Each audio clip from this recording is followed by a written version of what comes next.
Welcome back to Numbers on the Board. Numbers on the board, yes! That boy sound rested. We created NBA awards to give out through the first couple weeks of the NBA season. I am rested. Be sure to leave a like. Be sure to subscribe. Be sure to go over to Peacock from 12 to 1 Eastern time, Monday through Friday. That's the website or the channel, not me. Whoa. It took me a little second, but I got it. I told you feeling good today. I'm in my dad joke era. Ain't nothing wrong with some dad jokes. Enjoy basketball hour. Be sure to watch. The reason I got this much energy, Mike, number one, I am kind of well rested.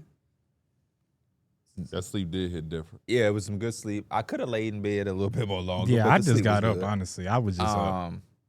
But I seen some things. And I seen them on Tuesday. And I seen people in our community saying, man, I think somebody said they buffed the episodes. They nerfed it. Nerfed the episodes. That first week, we was just trying to get used to the schedule. That's all it was. That's all. I say, man, we can't do nothing. At all, too, at all. We to a lot of our folks, what's on your head? And enjoy it. Why? Is that what y'all was looking at? Yeah, I thought it was actually something on my head. Y'all scared me. I never saw the back of the hat. Because both of y'all literally. Because once he looked, I'm like, yeah, what is that? Is that a Duke hat or? But yeah, I'm like, man, with that. y'all only look at us as objects. There was no, like remorse that, man, those fellas are putting in work and time. Now, But you know what? I think every first week of a new company, even when we switched from House of Highlights to Omaha, those comments were the same. And then by week 2, there's like, oh, okay.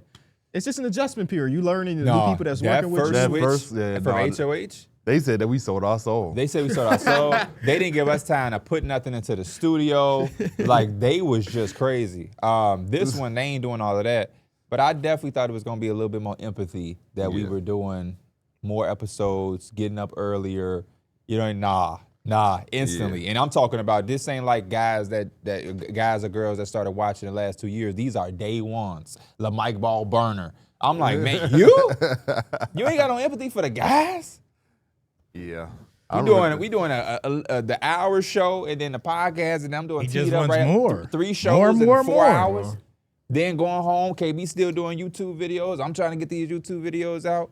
We still doing the YouTube videos for Enjoy in the back room and TikTok and like, dang. In the back room is kind of funny. I feel like Snoop Dogg. What'd he say? The South ain't got no love for the West Coast. I mean, the East Coast ain't got no love for the West. We good now, though. I hope so. I think people just need to recognize that those Thursday and Friday episodes are more streamlined. Yeah. Because it's a short amount of time, we're going to talk almost exclusively basketball. Yeah. Then you get to these Tuesdays and Saturday shows, and it's be more of what y'all used to. That's really just the adjustment period. God forbid a snowstorm happen. I hope it don't, seeing how they look at us. They gonna be mad. They gonna see us on Zoom. They would probably, that'll make them, Oh no, it might actually be nostalgic for some That's people. what I'm saying. They'll go crazy. Don't even throw that out there. Keep it like this. Don't even throw that out there. I miss snowstorm where we can't show up. Yeah. What's going on though? We got to drop the mic or what? You know what I do. So what you waiting on? I was waiting for y'all to finish our conversation. Hey, that beanie is so loose. I don't know how to explain it, bro. Hey, no, we're not doing it. We're not doing it. No, we're not. Mike, don't ignore him. Mike came here. He's been taking his outfit game up to the next level. The sweater elite. I fuck with the sweater very heavily. He understood we're gonna be on TV a lot more, and I respect that. So what we're gonna do is we're gonna acknowledge and appreciate the effort he's putting in. Why red frames today out of all days? Red frame? I think they just look the best out of all the frames I got. You doing your thing, Mike. You doing your thing. This hat is a little big, but I actually just found out I was misled. Huh? What am I hiding in it? They give me all the answers to the awards later. Oh, okay. I was misled, bro. So I forget. Well, a long time ago, I was looking up why, or just how like NFL players can play in like snow or whatever, and how they keep warm. And they were saying that the body loses heat from the head and the feet the most. I looked it up. They just said that's just not true. That's not true. No, I've always been told that that's true. Like, so why do bald people get steam off their head when they take them helmets off? Right. You do lose heat from your head, but it's not. You don't lose majority. I thought it was always your head and your feet that you lose the most heat in. Is it equal across the entire body, or is it like your pointer finger? I don't know. They Like just those said aliens They and- just said it was a myth that over 40% of the heat from your head. I also is lost. appreciate what Mike just did. You just asked Mike, That beanie is. what is it? Where does it go then? And you hear what he said? You say you don't know. Is that difficult to do? No. You know what? It actually pisses me off Why? because you did part of the research, but didn't finish the research. Well, it But just you said don't know the rest of what it's like. He wanted I don't know to if it's. figure I out don't know one the thing. percentages, but it says it's all over your body basically. Okay. It's not just like your head and your feet or your. You want to know, huh? If I ask a question, for that question, there's an obvious follow-up question. If it don't go from your head, then where does it come from? Well, I just read it like before we started. Okay. Yeah, it's equal. All parts. I appreciate in 2025 people being able to say that they don't know. Because I feel like I have conversed with a lot of people who clearly didn't know and tried to pretend that they knew, and they told me some bullshit. But that's also some of my favorite stuff when people go on like NFL games. Are you a diehard fan or are you a casual fan? Oh, I love the Eagles. and they be like, yeah, when did they drop? what you think about this new wide receiver they just got? And it's just some fake Dylan Brooks. fake dude. You like the addition of Dylan Brooks? Oh yeah, he got great hands. I seen that toe tap. When they That's my traded favorite Dylan Brooks, content. it broke my heart. He was one of my favorite Eagles. That is crazy. You ain't never seen that? No. Yeah, that was crazy. It wasn't Dylan Brooks, but they made Darrick Miller. Yeah. They'll just say Darrick Miller was a great running back. Like, yeah, I like the trade, man. Darrick Miller was doing his thing with the Lions, and it's just kind of crazy. But no, back to the outfit thing. I acknowledge the uptick of effort. Pink socks? Oh my gosh, you on your bag, boy. And it's a brand. It's Adidas. Okay, I'm actually It's not. Adidas? Yeah. I should Adidas whoop are your the new ass. balance. I think that I just put them I on. gotta take man. back just what I put 'em said. on. I I should just whip put your them ass. on, man. You know They was, better. They You was know a better. gift. You I know got better. this as a gift. I don't give a had to damn wear the if whole you fit a found them. gift. it. No, the Adidas socks was what was it? It was a Sweetest Day gift. So Hey, shout out to your significant other, because Sweetest Day came and went in my house. I looked at the calendar the next day, like, oh yeah, yesterday was hey, Sweetest you ain't Day. I get didn't no even know Sweetest Day Sweetest Day- basket, then that's on you. I ain't get a Sweetest Day That's basket. on you. I ain't No gonna lie. Sweetest Day. I ain't getting no Sweetest Day basket, but I got some Sweetest Day ass with the city view. That sound nice. You what Rick Ross said? You ever made love with the woman in your dreams? In a room full of money. Out in London as she screams. Was it out in downtown Chicago as she screams? You know what I've been doing recently? I've been looking up old games and listening to the like that. soundtrack. Hey, of it. Chris, I wish they could see Christian. He got a notepad. He just wrote that down and said, P said he was downtown. That's getting his own mark in our episode. Hell Little yeah. timestamp. Like when Pierre walked in today, I was listening to NFL Street Volume 2 soundtrack. And it's just so nostalgic to hear for a T-Hawk! Sometimes you got to do that. Yeah. Ball crushers to Now, come I in ain't crazy. gonna say I listen to NFL Street, but I'll go to the 2K. I've been through if you look through my search history, it's got all the 2Ks. And That's- on the way over, I'm like, what about Bro, NFL Street? I always be singing in the house because like shit just be getting stuck in my head. And I randomly started singing that we're playing basketball.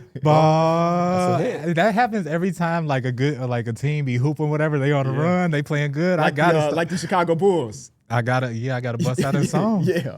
What about that? That is that Caliuchis that riding around? I'm riding around in my collar. You know that one, right? Yeah. I don't know that one. Yeah, that's like a recent 2K. You need that the Madden one. With not Coyle Ray. Don't say her name. No, you don't say her damn Don't say her name. name. I be forgetting. But isn't that's- that I I don't gonna want ask to you. be We on gonna the ask you. ground We when gonna the ask you. time flies. Hey, sometimes the That's a soundtrack hit. be busting, bro. That's really a hit, man. All of that's do we have stuff to make? We do. Okay. I wanted to ask y'all, if you had to, what are some teams you would put money on to make a trade this season? Maybe the Memphis Grizzlies after that damn interview with John Morant last night. Minnesota Timberwolves. We gonna talk about that a little bit later. What'd he say? I didn't see the interview. Oh, I'll read you the exact quote. Even the quotes don't do it justice. I think you got to watch the video and see the body. This when he was at the language. locker room? Yeah. Yeah. I seen it, but I didn't see it. Oh, that head came out I last don't night. remember. He was asked basically along the lines of like, Hold up. hold on. Rewind. What'd you just say? I thought that came out last night. I just remember seeing it last night. That's all. I was just, I'm offended. oh, my bad. I didn't mean to offend you, my man. Did you think that I thought it just came out right? He did a locker room post-game interview right now. He was so distraught after the loss, he stayed No, there seriously. overnight. Do I have idiot on my forehead, or did you feel like you have to tell me that a post-game interview? Nah. Like, let me know. But I seen the screenshot and like the Oh, I quote thought you of were going it. to say, I seen the idiot. No, I seen the screenshot and the quote of it, like before the video came out, and I was like, I gotta like go find this shit because this shit it seems a little bit fake, or like it seems like anybody could have manipulated what he could have said, and it was even worse with the video. Yeah, but the quote goes, when John Morant was asked what went wrong and why he looked so low effort tonight, he said, "Go to ask the coaching staff." They gave us a whole spiel. Go ask the coaching staff why. When asked what he could have done differently, according to them, probably don't play me. It's cool, bro. Basically, all the questions that he answered was go ask the coaching staff. Go ask the coaching staff. And it's just like, damn, bro, it's the second coaching staff in the last 4 months you done had. That was literally what just came into my mind, and I was like, Taylor Jenkins died for this? For you to still be upset? It seems like he's not taking accountability. What Taylor Jenkins wanted to do, the Miami Heat are doing.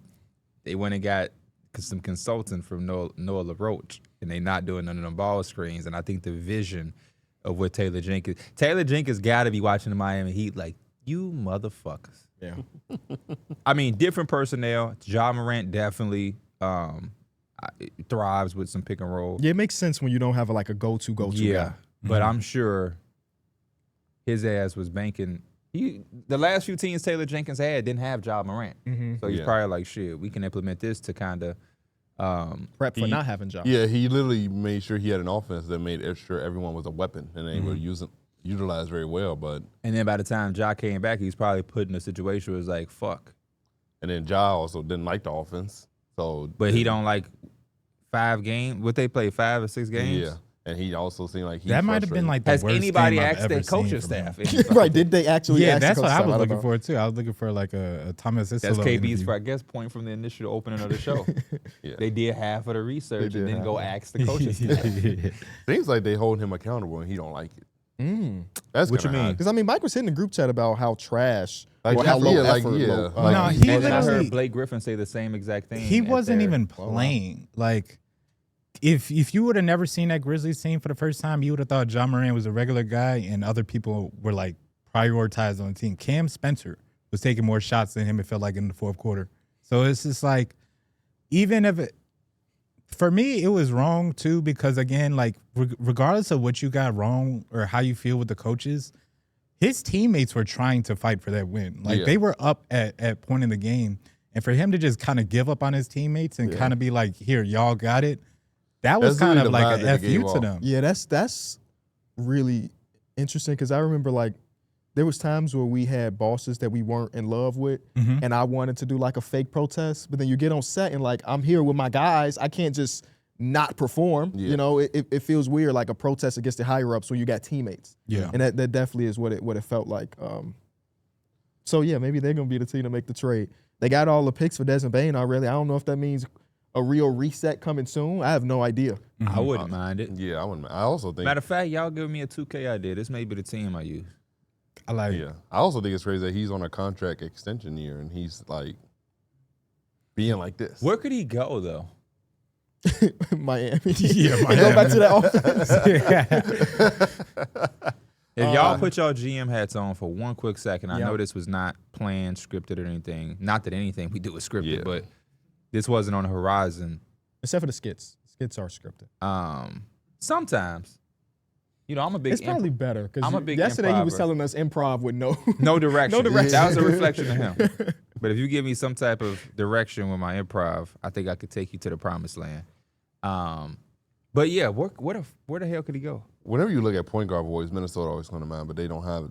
I don't know if they really had the assets. Would the Suns try to make that? The Suns, With the they picks also they need just point got. guard play. Him and Devin Booker, I think is nothing else there that kind of. I won't put him past it though. Put them past it, considering ownership and everything. I just think about a team that could maybe want to swing it around like relatively quick. That's true. I mean, I guess whenever you make these trades, you don't have to have this perfect foundation built. You kind of just get the talent and go as you go. And the Suns are still building, so like it's not like they still building for the future. So Jalen Green is just thrown around. Hope you ain't buy no house, buddy. How many picks would y'all want if you were Memphis? How many would I want? Is this his last year? Or is he just extension eligible? Let's see. Let's clear up one thing. We know for a fact this ain't his last year. We would know that. It would have been a story. It would have been with that video. Whoever tweeted that would have been like, man, on the last year of his deal, his contract ends in 2027, 2028. Okay. Cool. $44 million on that last year. So with that, would it guaranteed a few extra years from the team that's trading for him? Do you think Desmond Bane nets more first-round picks than Ja Morant? Well, potentially because the Magic really wanted Desmond Bane that bad. Yeah, we didn't even know Desmond Bane was on the table. Exactly. So like it's almost like Kevin Durant got Mikal Bridges got way more. Yeah. I don't think we can look at trades like that no more. Yeah. We can't look at what a guy got and say, boom, this is what this guy gonna get. It just is. Ever since the Luka trade, it don't matter no more. 2. You said what? 2 first-round picks. Yeah, 2 maybe protected. I think the Toronto Raptors would be interested. Yeah, they would. Oh man, they can make that money match. I don't think they but do. That's spacing.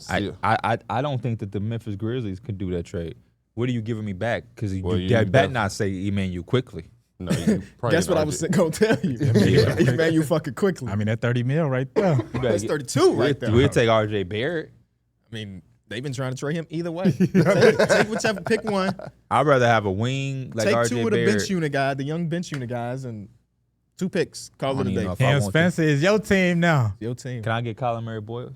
No, I don't think you can. I don't think so. Oh, for Ja Morant?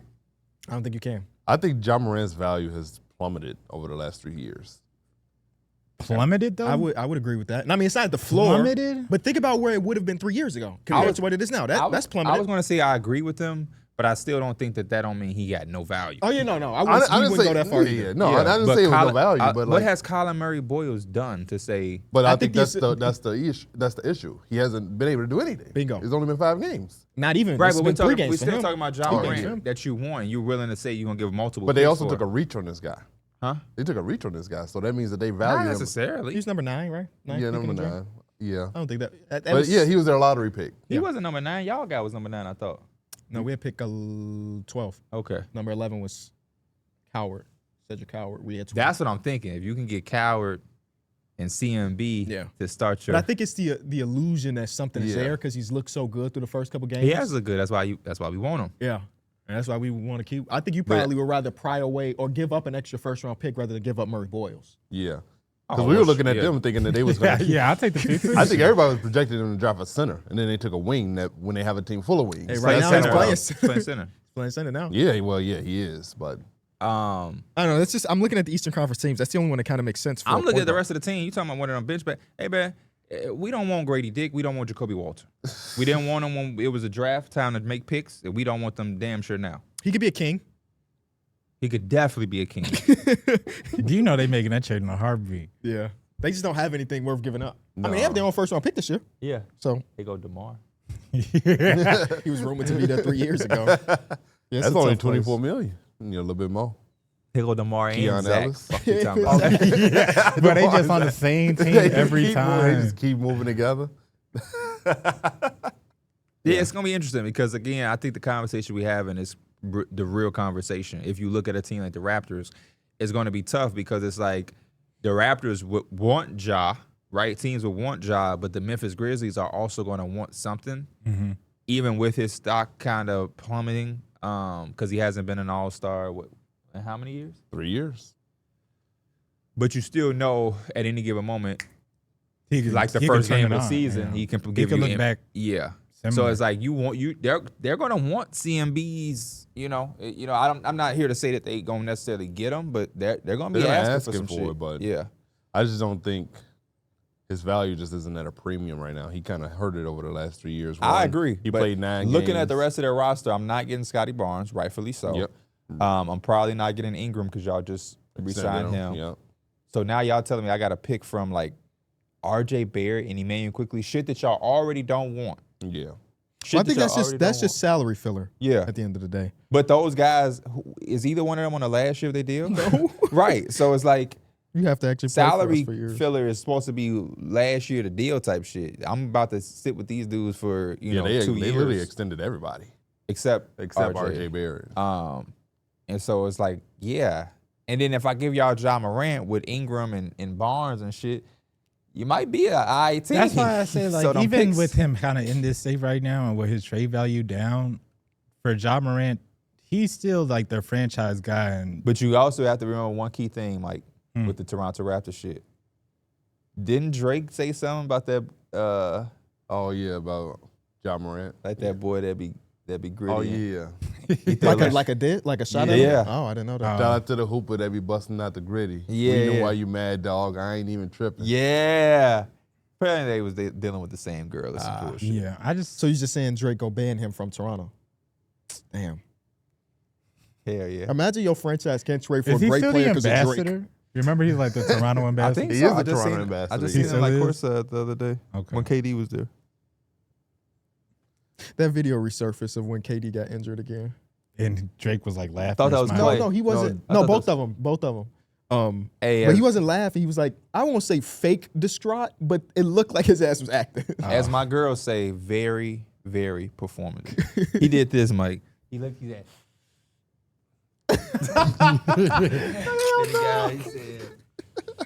You know, that's the Clay one. That's the Clay one. Yeah, that's the Clay one. And then he gonna act like he didn't want to look at the TV. Like,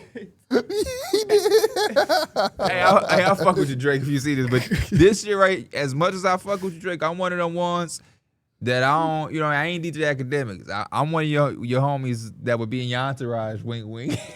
Words to my boy, that would have said some shit. This right here, put the drink down. This shit is crazy. I'm surprised Drake hasn't done more acting.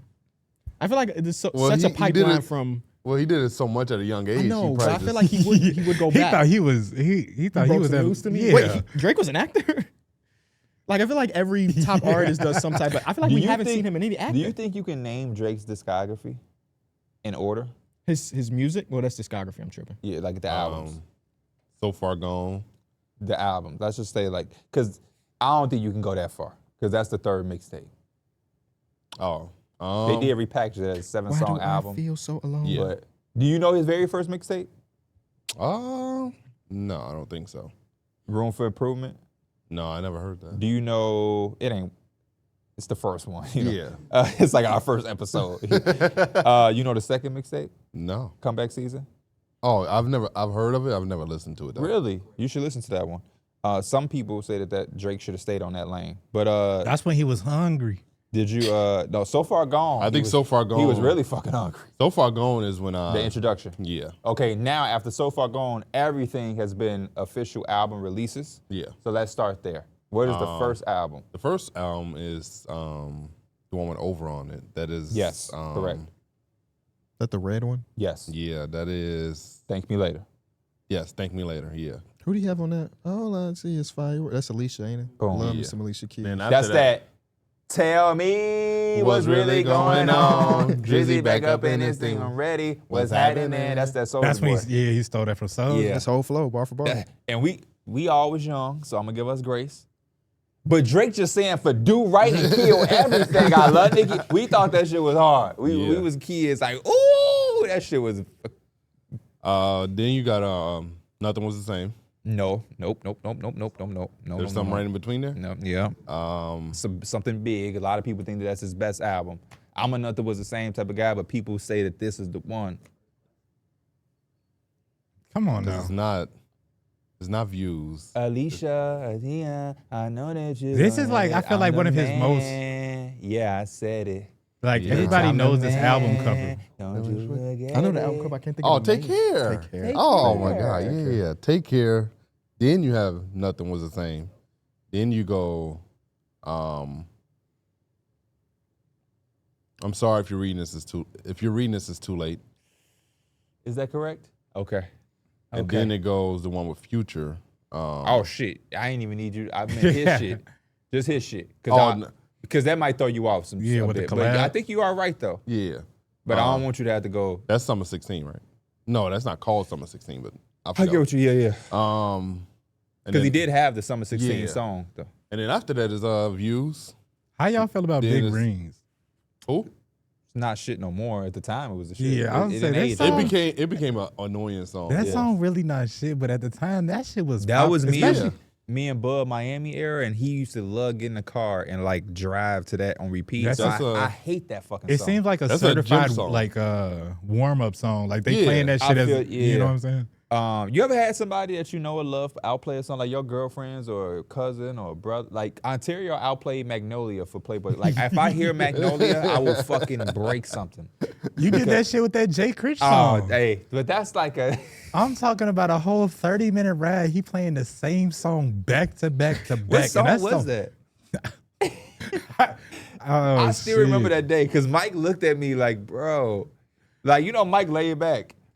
40 minutes go by, Mike gonna say that. I must have run that motherfucker back one more time. Mike said, bro, you not gonna change this song. And that's just the ride. Then we had a ride back too. We put that shit right back on. I mean, it's like 7 more hours, but I think you did good. Thank you. You did good. What's your favorite one? I'm just Views. Views. Views is a classic. It is. I love also that in that album, like the song transitions. Mm-hmm. That was like at a peak. What's your favorite song on there? Child's Child Play, yeah. That's a classic. Little throwback. I like 9 is good too. I should be downtown whipping on the way. Oh yeah. I didn't realize how much I liked that song until he had performed the last time I seen him, and I was Controller got so much overplay, but it's such a good song. It's a great though. song. Oh yeah. Controller and what's the other one? One Dance. One Dance. That having those in the same summer, he's a sicko. And then he also had that Hotline Bling. I think that's all one summer. Mm-hmm. Look at KB. He mad. I'm not mad at all. Yeah. What? I just can't get you into the music talk anymore. What? That's all. What can you say? That Passion Fruit is my favorite Drake song. Do Kendrick got a passion fruit? No, I'm just playing. We like Kendrick. Hey, pick a side. I don't think he does. Y'all only talk about sports. They just dropped a little TikTok yesterday that I saw. They music opinions would have had y'all very, very fucking upset. Wow. Because they was like, man, hell no. Joel was asking them albums to keep. It's like keep 3, throw away 5. They got to Kendrick and J. Cole. It was like, hell no. And then like Meek came up and they was like, hell yeah. What? What Kendrick?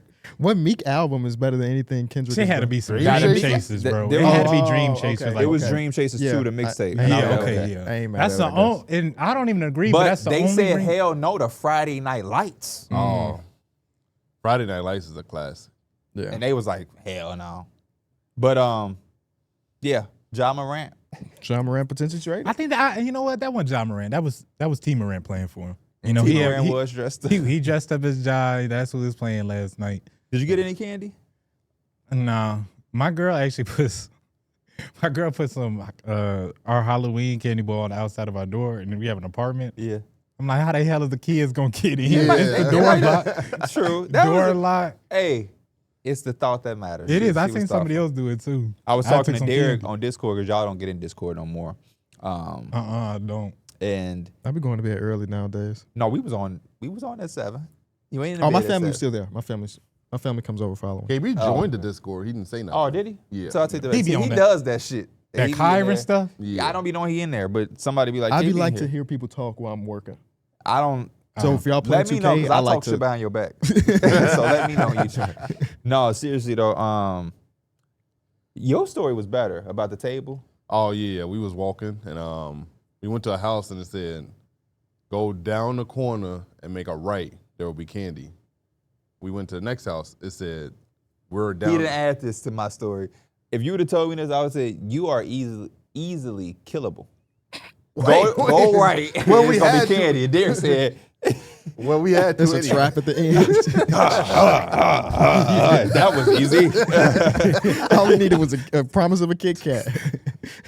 And there was arrows drawn on the ground on where to go. Oh my God. Hell This no, Scooby Doo boy. ass villain. They was expecting to get a little kid. They got this grown ass. Come on now. We go to the next house. It says we're down the corner to the right. So the next house is there too. So we keep going. There's another house on the way. I think they was trying to see who dumb enough to do every step. And then we go to the next house, and they're like, "No, we're over here." And so 4 houses are all together at one, and then they had this big table, and on the table there's candy for kids, but on the other side there's Jello shots, tequila, wine. Oh shit. rocks, Damn, how they make sure the kids ain't get this? hot dogs. Are they IDing? Huh? When did they ID people? Well, they gave them to adults. They did not. I think they. Oh, they was that present only there adults. giving them out. They ain't just leave them out. But like the moment I got there, he was like, "Hey, here, you want some Jello shots?" Did you take a Jello shot? No, I didn't. But I was like, That's how they would have got you right there. That's that melanin in him. That's that melanin in him. But they had bottles of Christian tequila would and have everything. took 3 of them motherfuckers. Wasn't you, Christian? He like, Passed out immediately. free Jello shots? You don't have to ask me twice, brother. Nah, just But yeah, we went to one house and I already go with a trick or treat. Everybody obviously giving out little bite size shit, you know, typical shit. He said, "Man, we got Twinkies or cupcakes." And I'm like, that is my type of Hostess cupcakes? Yes, like I love the Hostess cupcakes. and I know you do, boy. I do too. But I'm like, that's the type of shit I would be on. I'm giving away. Hey, you want a Best Buy gift card or you want a Starbucks gift card? They had the story that Burridge used to give out money on Halloween. Yeah, some of the houses. That's- You remember the house that had the horses? Yeah. They used to say he used to give out money. I told Dana that I'm like, we should have went to Burr Ridge. They be giving out Rolex. Burridge so rich, you just be thinking like, that shit could be true. Yeah, you could have pulled up to Jennifer Hudson house. Here go keys to a Benz. It's right there.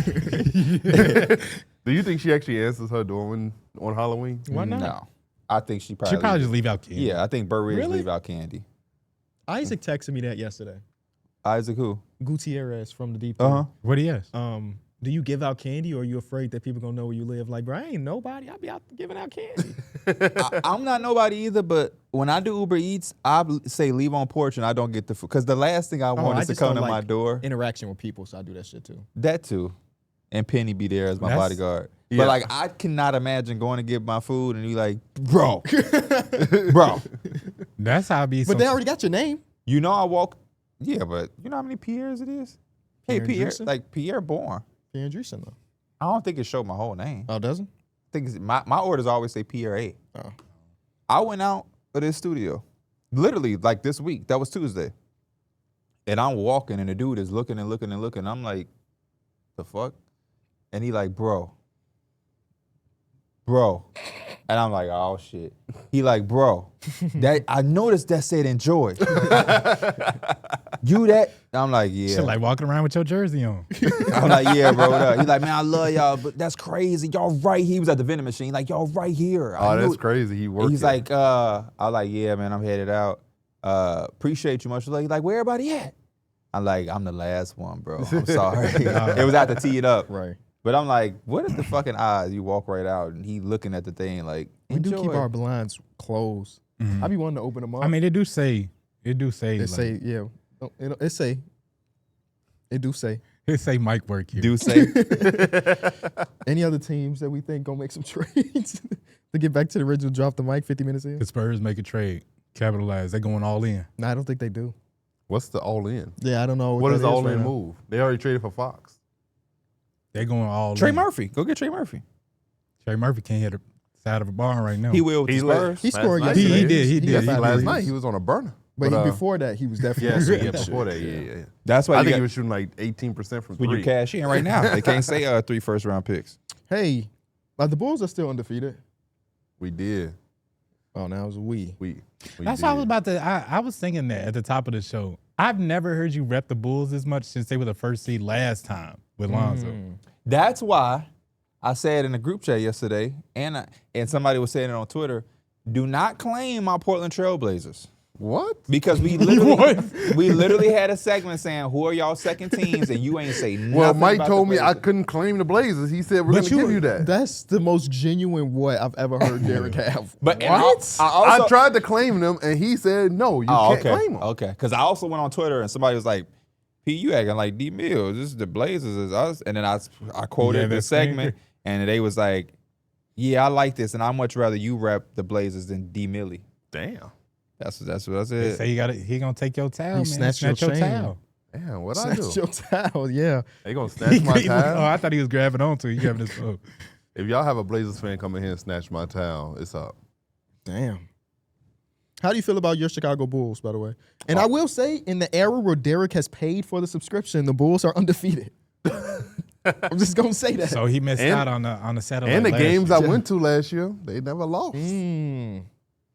But how do you feel, Bulls fan? Last night was very fun. Josh Giddey was playing at he gave us another all-star type performance, so I'm hoping that this continues and this isn't like a beginning of the season hot stretch, but Vooch is also playing at a amazing level to where he's probably going to get extended at some point if they don't end up getting a nice trade package to where they feel convinced that this is good enough to move him. Oh, matter of fact, I never seen this comment. But This comment say, "Yeah, P, take that towel from D Mills tomorrow. I took a kill streak." wait, what? You did just say it was up if somebody stole your towel, so I'm gonna let y'all figure that out. Another I done seen y'all fight before too. another. Yeah, P. I got a video of it. I'd rather you represent us than D Mills. He switch up way too much. Fire emoji, and that's a Blazer fan with them as the I profile never switched picture. up on him. You was claiming the Bucks when Dame left. That's true. It did get you there. Man, he just be switching sides. It's not switching sides. He could have started his own podcast. It ain't switching sides, but you know. That's a good name of a podcast where you bring somebody on, and if you lose the argument, you now convert. team. Yeah. By the end of the season, let's see what team I'm a fan of. I Williams, don't think a person Patrick want to Williams debate me, and Ayo? KB. All I be listening to when I'm not listening to like music, I listen to Malcolm X speeches and debates. I don't nobody want smoke. All I your see is bag. that towel is on him instead of you. And you just said it was up if somebody stole your towel. I said if y'all have a Blazers fan come in and snatch my towel. So he said not a you're not Blazer. official. He just said you're not Blazers official. fan. I don't give a fuck what he says. It's a game. But no, hey, Ayo, Patrick, it seems like the whole gang is playing good. Oh, So you know the whole team now. What school everybody go to on the team? I ain't that deep. Oh, really? I feel like that's fairly easy. What if I quiz you on jersey numbers for the Chicago Bulls? Have you been so locked in? Ooh, maybe Okay. Josh Giddey, 3. Nikola Vucevic. I'm starting off He's, easy. This is the LeBron oldest in the NBA type start. He's He's only worn this number. I know. Hold on. Well, no, I think he wore 5 with the He's 76ers. I only remember him in that one number. He's 10. That's some real stuff. No, he's not. You Is he close 11? though. He's not double digits. No, is he 9? Yes, 9, he's 9, not. 9. Okay. He's not. 999. I knew it was in that range. Kevin Herter. 34. No, not even fucking close. No. Is he 17? No, Damn, I'm off. closer, but he's not 34. I'm off. 15. No, 18. Close. no, 17. no. Colder. I just said 17. Yeah. Colder. Colder? Ayo DeSumo. You just got that one wrong. Fuck it. Ayo was King of the fourth quarter so far. I mean, not knowing his Whoa, number. don't spoil my awards now. Oh, I'm sorry. I'm sorry. I'm sorry. I actually don't know Ayo's number. Okay, Modest Buzelis. 14. Julian Phillips. Ooh. He get a pass on Julian Phillips. Okay. Julian Phillips, I one don't of these know. games I watched, had a really outstanding steal. Yeah, Patrick 30 Williams. Patrick Williams is number 33. Okay, you got it. You got it. Trey Jones is 30. You know what's funny? Hell Because no. we was in a Discord, we watched the game essentially together. He said, Tyus, what are you doing? Oh, you What are you crazy. doing? I did accidentally call him tired. I was like, who fucking game was you watching? I didn't know Magic was playing. By the way, I was trolling. Patrick Williams is not 33 because Oh, he's 44. There you go. He's 44. there you go. I knew it was the same 33 number. like Larry Bird. And what about Jalen Smith, who can't miss from 3? He's Oh, 25. yes. Hey, that ain't bad. Not Wish bad. you would have knew Ayo. What number is Ayo? 11. Oh. Yeah, I didn't know that. He got 11 back when DeMar left because that was his number in Morgan Park in Illinois. Okay. And DeMar came and got 11, so he went to 12, I believe. Hey, What number is Kobe White? He ain't played all season, but 0. Okay. I love this team right now. Me too. It's kind of crazy that everybody's playing good. That's what's scary. Yeah, that is the scary part, that everyone is playing good. That's at why the you same just got to time. just enjoy it. Yeah. Gotta Maybe enjoy we it should for what? him. We should do what? Enjoy it. Enjoy Say- basketball. I think you might have did something with that one. Mm-hmm. Should be a company. No, it's been real fun. Got beat up on the Knicks. It's always good to beat the Knicks. Man. Always. It's always good to beat the Always. Knicks. They had Patrick Whenever you Williams. get a chance to beat a great team, Yeah. you take advantage I see of my it. boy P talk. He said get 32 off the floor now. No, he real life was food.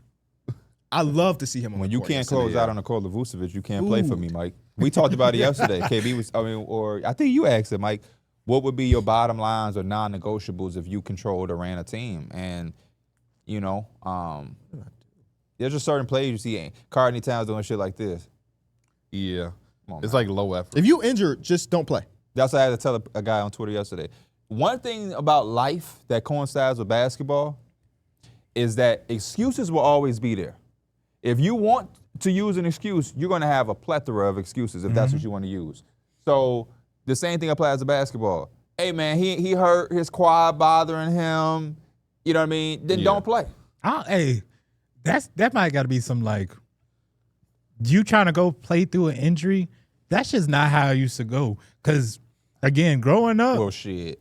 Back in the day, they definitely used to play through They shit. did, That's but why growing my boy up, Kelvin when I McKay know got a you little playing bit. hurt, I'm attacking you. I'm attacking you every play. Yeah. I'll Bro, never forget. You remember Longfellow, KB? Mm-hmm. Right-handed guy. A man came up there. He was on crutches, and he got in the game. My dad looked at me and said, son, if he score, I'm whooping your ass. Bro, that's... Because he's on fucking crutches. Yeah. There's the no same way shit with that he Joel Embiid. feels confident getting in this game. Joel Embiid was taking wide open jumpers or whatever. The commentator said, man, if you don't get up on that and test that knee, and it's not to like danger Hurt him him, or hurt him, but yeah, it's yeah. like, yeah, we're going to see how good you feel on that knee. It's it's advantage. They played somebody recently. The Wizards. Marvin Bagley was doing Yeah, the it. Wizards. You're going right at Joel Embiid. He's like, yeah, he can't really Alex jump no Sarr, more. too. Alex Yeah, Sarr's no, it good. was He Alex can't really Sarr jump because no he was more. just giving him open jumpers. He's like, Alex Sarr, get up on that. Yeah. Same shit with his export. And dude talking about, man, I just came off this hip surgery. The only Darrick, the Boy, if you don't- only person in the world that'll be like, I ain't saying you got to hurt him, but boy, I'm make going him at know you. that he's not supposed to be on this let's court. see how them hips is Yeah. after surgery. Let's see if you can let's shift you up. That's fucked up. You would have sent them to another surgery though, off some export shit. He should have sat his ass down. Bro, don't That's be out there export playing shit. hurt. I'm a competitor. In my spare time, I watch sharks hunting the water. Sharks, some you know, Kobe sharks Bryant born in shit. the water too. Derek born definitely was swimming. like, I used to watch got- Shark Tank. You just got out of surgery? I'm gonna take it easy. You don't have to box me out. I'm not even gonna crash. Back to the Bulls though. I love this team. Dating back to like the last 25 games that the Bulls have played. So that's going back to the regular season of last year. Do y'all know what their record is? What? I'm asking, like, if you had to guess, the last know. 25 Some of games that the Bulls have played. 21-4. 20-5. 20-5. That's good. This includes Yes, that's very good. this includes the Josh Giddey shot over the Lakers. It and stuff. does. Yeah. Because they closed out the season really well. They closed that season really well. And it's like, this year there's a bunch of red flags. So obviously, there's no sustaining 5-0. You're not going 82-0. Yeah. But about like teams not shooting well. Yesterday, the Knicks did shoot it well. They shot like 40% from three, Yeah. but we shot like 42% from three. So it worked out.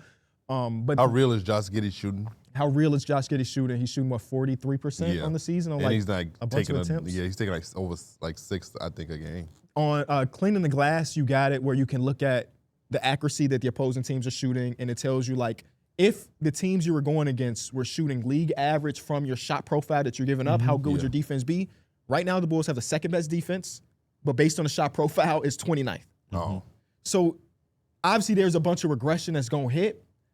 And it's hard to balance out those emotions of staying in the moment and saying, fuck the Knicks, we just beat the Knicks in a game that mattered if you care about the NBA Cup, but also recognizing that like we might be 10-10 in the next 20 games because if the regression is gonna happen. Yeah. Again, everybody is playing and shooting well. Only person that's not shooting well is Isaac Okoro right now. Everybody else is like fucking Who around even having made a three career last year. night though? Coincidentally. Yeah, you did. But I think you also got to look at progression from Some of the players. stuff that we're seeing is real. Yeah.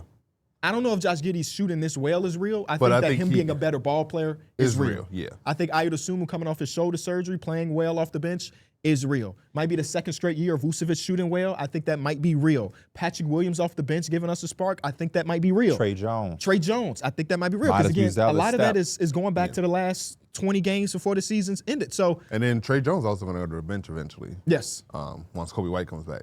So you don't even have to worry about him being a starter. we have like we genuinely I don't have know. 11 NBA players. His ass might have to start, bro. I think like they will him. mess around with it. They probably have Kobe come off the bench to start the season just because, like, Even if ramping Kobe him got to back come up. start, Isaac Okoro, go sit your ass down. You know what? Even though he's trash He offensively, be guard. we He be need him to guard. guard. We need him to But guard. Trey Jones, good things has been happening, man. Good things have been happening. You can't start 5-0 I just think your defense takes a big hit if you start 3 guards. He gonna play. Kobe don't. He's still gonna play. Yeah, no. As long as it's not a crazy drop off, because again, you're gonna come back to reality. But this is like the happiest I'd heard you talk about the Bulls in a long ass time. So for like the balance of emotions, I would definitely try to lean towards more of the positive as much as you can. It's you know hard what I'm saying? not to be an analyst when it's talking about your favorite team, because there's a lens we talk about all 30 NBA teams that like you kind of want to turn off sometimes with talking about your favorite team, but it's hard not to. Like this draft class being so crazy and the Bulls being at least decent right now is like, damn, we just gonna have. I mean, right now we're like a playoff team. So we're gonna have the 22nd pick.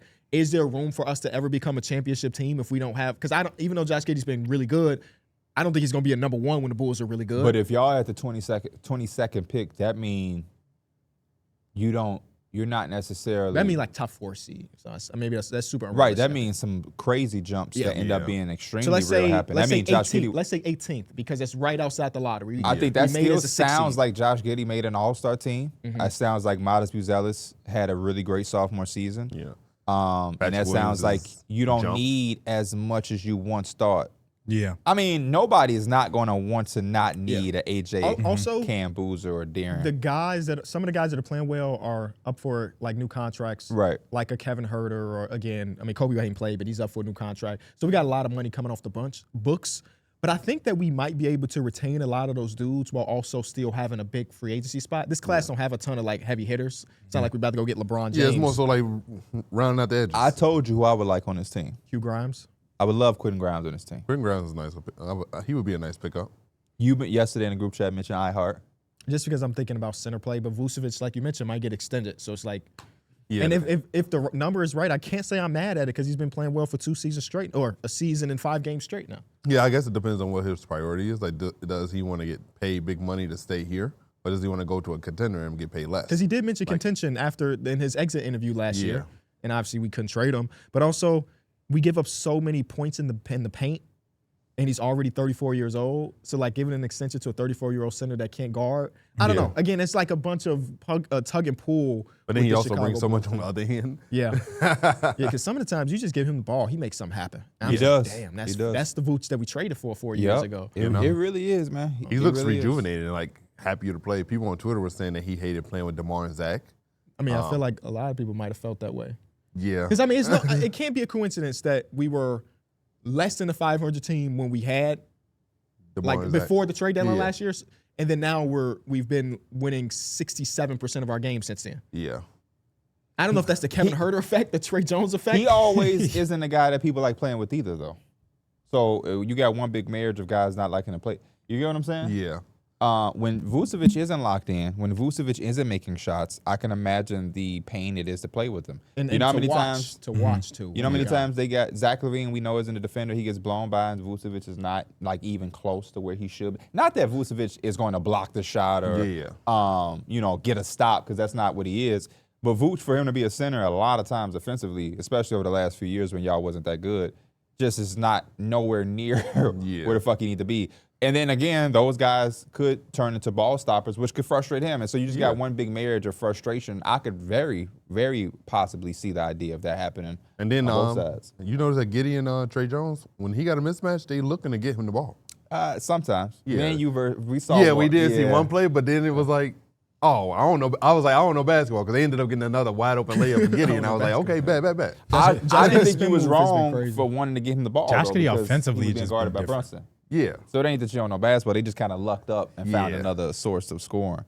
Also, to play devil's advocate and be somewhat pessimistic, 2 of the wins that we had, we were up by 20-plus points, and it ended up being like a couple possession game to end. Yeah. We got hot from 3 at the end. But I think part of y'all getting hot from 3 is that they were all so wide open. That corner was right just, corner. Let's just put a shooter right there. OG Anunoby, Mikal Miles hit Bridges. one. Yeah, Miles Bridges, Mikal.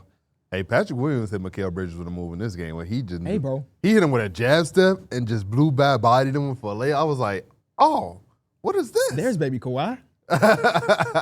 He finally trying to put some stuff together. He's probably been, he always had the moves where he looked like he had the potential, and then you'll see the next play where he just has like a bonehead. Like the 3-on-1 fast break that they drew a charge on because he couldn't pass the ball earlier. If he could bring more of those times where it's just like, okay. And I think he's in a better Maybe spot. bringing him off the bench was the right move from Billy Donovan. There's no way for him to get back in the starting lineup. He ain't taking Modest's spot. Yeah, no, He's too for slow sure. on the perimeter to be a 3 for real. So it's like he's a backup. Maybe it's like similar to Jeremy Grant situation. $16 million. You put him on the bench, and then all of a sudden you see his value you see the real value in him. And they play for each other too. They do. It's a very selfless team. Really I need the Knicks to get like that. Not saying that they not saying that they don't love each other, but the Knicks definitely got some early issues. I'm not gonna sweat it too much. We did that whole thing last year, all year with the Knicks, just for them to go to the Eastern Conference Finals and put it together. We also dealing with Mitchell Robinson didn't play his first game until last night, which was good to see him. Yep. We adjusting to offensive boards. Mike Brown's offense and everything. Cat need to get it together. Cat also in his beginning of the season when they didn't know asked his him, role. Yeah, like they asked him, "Do you know your role?" And he said, "I don't know. I'm still figuring it out." I was like, "Damn, the game is tomorrow." Yeah, like how do you not know what your role is? I hated that answer. If I'm being completely honest. I know it kind of. Even if you don't, I just don't think you say it. Yeah, you don't say it. Yeah, that was a real. Don't say it. Don't think it. Don't say it. I think the best answer you could say is that new coach, we learning offense. We figuring it out. It's gonna take some time to. That's why I didn't like the answer, because number one, you've been in the league enough. 10 years and now, it was right? real. Yeah, damn near. Yeah, it was real. I don't know. It was real weird to say that, knowing the vibes, and it kind of made it seem like he felt like he wasn't a true piece of the offense. it also shows to me some of the issues that can arrive with as talented as he is. There's some softness and weakness at times with Cat, and to me that answer showed a little bit of that. If I'm just being a little honest as a fan, nothing against Cat. He's talented and he does his thing for us. But what the fuck you mean you don't know your role? You're Karl Anthony Towns. Yeah. That's why. You're Karl Anthony Towns. No coach or teammate or person should ever make you feel like you don't know your role on offense. Yeah. Damn sure on offense. On damn offense. sure. You one of the best You're Karl offensive Anthony bigs you've ever Towns. seen. Be Karl Anthony Towns. I don't give a fuck what Mike Brown is in there saying, what Tom Thibodeau said, what Chris Finch was saying. You are Karl Anthony Towns. And you are 10 years into your career. He's had a lot of coaches now. Now I think about it. Get to it. Yeah. Give a fuck if he ain't tell you your role and written it out playing for you. Go be dominant. Make those outside shots. Put pressure on the defense. And make sure you do the most you can do defensively to close out possessions and get stops. But I need to write this shit out for you. 1 + 1 = 2. You make $50 million fucking dollars. You the last motherfucker who role need to be explained to them. We need to explain Josh Hart his role. We need to let Deuce McBride know his role. OG Anunoby and Mikal Bridges, here are some of y'all roles to compliment. You are a guy that these guys are complimenting. Yeah, you're not complimenting Jalen Brunson. Like, So y'all supposed to be a 1A, 1B duo, type tandem. So I don't know. Again, we not playing good. Defensively, we got to get some stops. Right now, our opponents are outscoring us. That's never good. It's only about 2 points, but you always want to score more than the fucking opponent. Yeah. Mm-hmm. We almost giving up 40% from 3, which is not a good recipe either. Teams having a lot of success on 2-point shots as well, which leads to good 3-point shots. Half of our shots are threes. Yes, that's Half new. of our shots are threes, Yeah. and it got us back into that game last night. Mm-hmm. But yeah, we still figure some things out, and that's okay. That's okay. The Eastern Conference, the teams that we look at, don't look too sexy either right now. Yes. So we cool. If the Bulls are gonna be the undefeated team at the top of the that's cool. Then that's fucking cool. That's cool. But as long as it ain't the Cavs running off with a 7-0 start, Yeah. Those standings are crazy right now because I think it's the Bulls and the Sixers. Yep. At least it was last night. I don't know if that. I think it's still the same. I don't know if that game from the Sixers had changed it, but yeah, I was like, that is crazy. Like the Sixers are really the 2 seed, and the Bucks are the 3rd seed. The Heat are the 4th. The Pistons, they sitting at number 5, around where they was last year. So, Do y'all have watching the 76ers who lost last night but also had another great comeback like they continue to do? Have y'all had placed any expectations on them now that we've seen 5 games of it? nah. No. Don't know. I just Couple of reasons. Okay. No, go ahead. Oh no, one reason why I'm not doing this because Joel doesn't look like Joel. Like he still looks like he's laboring. He doesn't look like he's in game shape. And he's still hooping. Bro, he had like 20 points in like 25 minutes. yeah, He had 25 points in 20 minutes. Oh, yeah. Yeah. Bro, it's And just so- like, oh, no. Wait, last night he played more than 20 minutes. No, No, I'm this thinking was the about game the before. Wizards game. Yeah, this that was the Wizards game game. before. Also saying they were saying go at him. Yeah. But he also like on the offensive side, without being full speed, he's such a great scorer that he was still getting his shit off. The last night he actually closed the game, which was basically the first time this year. Anytime he falls to the ground, especially after a foul, I'm just like, man. But somehow it's still less this year than any year of his career so far. It may still feel like a lot, like statistically. Somebody had on Substack. His falls per game is down, baby. I mean, he's playing 20 minutes. He's playing that, and he's not literally going to the rim as that's much. A good point. Yeah, he's not going to the rim as much. He's a lot of shooting. But yeah, he's still getting his offense, but he did want that game winner. He just runs slow. Like he doesn't look like the Joel Embiid we used to. Maybe it's just getting his legs underneath him again. They're also putting so much mileage on Tyrese Maxey out of the gate. Yeah. I got some. But it seems like he's ready. I got some awards for that too. I got some awards for that. We got the same award. But Joel, he's looking to play make a lot too. He's also looking. His gravity is still high. Like when he catches the ball, teams are still like. That's why I said as long as he's on the court, I feel like him and Tyrese and VJ could still just play off that naturally. They've already been playing off the ball pretty well. But when are we gonna see Paul George? The next week, right? Yeah. They said weeks and change, so first week of November. Quentin Grimes has been really good. Kelly Oubre has shot the ball to start the season, really good for them. Nadeem Bona blocks every shot. And get you putbacks. So, give us 15 games and I'll be able to gauge. That's fair. Yeah, that's usually a good range to where you can know what's real and what's not. I don't mean to bring this up, Darrick, but now that Dame is gone, do you still claim Bucks fandom? Absolutely not. Just be real. No, but I do enjoy watching the Bucks play basketball. Because Giannis been playing that one game versus the Warriors a few nights ago, and Ryan Rollins had an explosion of a game. So I didn't know if you were watching that from a fan perspective or what. No, it was just a really good game to watch. It was just fun as hell. Especially when you talking about a team going in undermanned and they go in there and they beat a veteran-led Golden State Warriors team behind Ryan Rollins. That was just amazing to see. Did y'all see Steve Kerr was like, we always lose to the game? Yeah, I think he said they was 0-12 going against teams when they start playing. I remember him saying that years ago. Is that like he said that stat? Yeah, he said that. Yeah.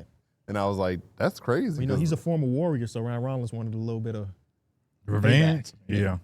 No, when he hit Jimmy with that and he hit him with the side step 3, I was like, oh, that's nasty. But the Warriors, I love a coming out party for somebody.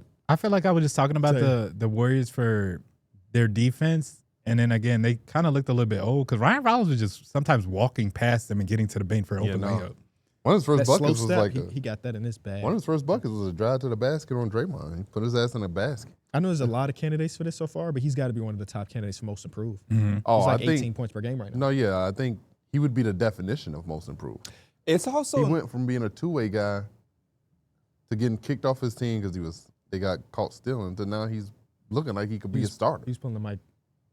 Hey, that's another guy I know that was stealing from Target, but turned out okay. The NBA is just such a crazy place. Ryan Rollins, when I was first introduced to him, is a certified bucket. And so you conform to the NBA, and now it's like this coming out party. It's like, man, Ryan Rollins he's scoring. But it's like in reality, this is what the fuck he do, really. He probably going home like, man, this the fuck I do. The fuck you mean he's scoring? He got like a near 7-foot wingspan, too. I didn't know that until the broadcast was talking about it. How tall is he, 6'4"? Not sure. They were talking about his wingspan more than his damn height. But yeah, it was nice to see that. 7-foot wingspan on a guard is near. I think it's like 6'10". I think exactly 6'10". Mine's a 6'8", so I guess maybe it's not that crazy. You ain't doing what he do. I don't do what he do. That's a good comp for you. Who? Ryan Rollins. No, it's KBB. I think I'm more so do-up Reed.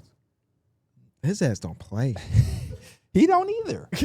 But he just come in, he shoot threes. For you to have a 6'8" wingspan versus the typical modern person that we would see in the gym, you don't dominate the glass. Yeah. You don't block a bunch of shots.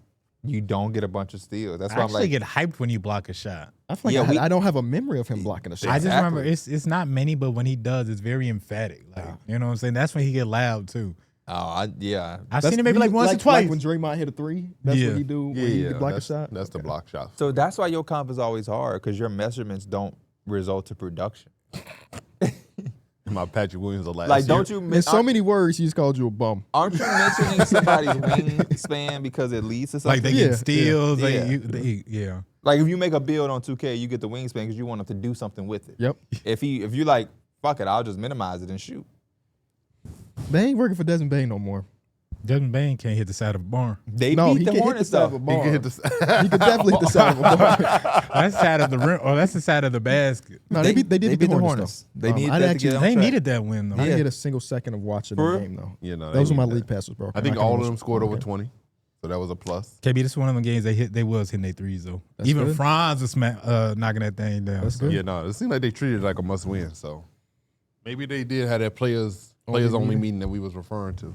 The Spurs are still 5-0 or still undefeated. They beat the Miami Heat. That was the game I was watching while the Hornets. Can I say something about this game? Of course, please. Like, I think you are legit when you bring the best out of your peers.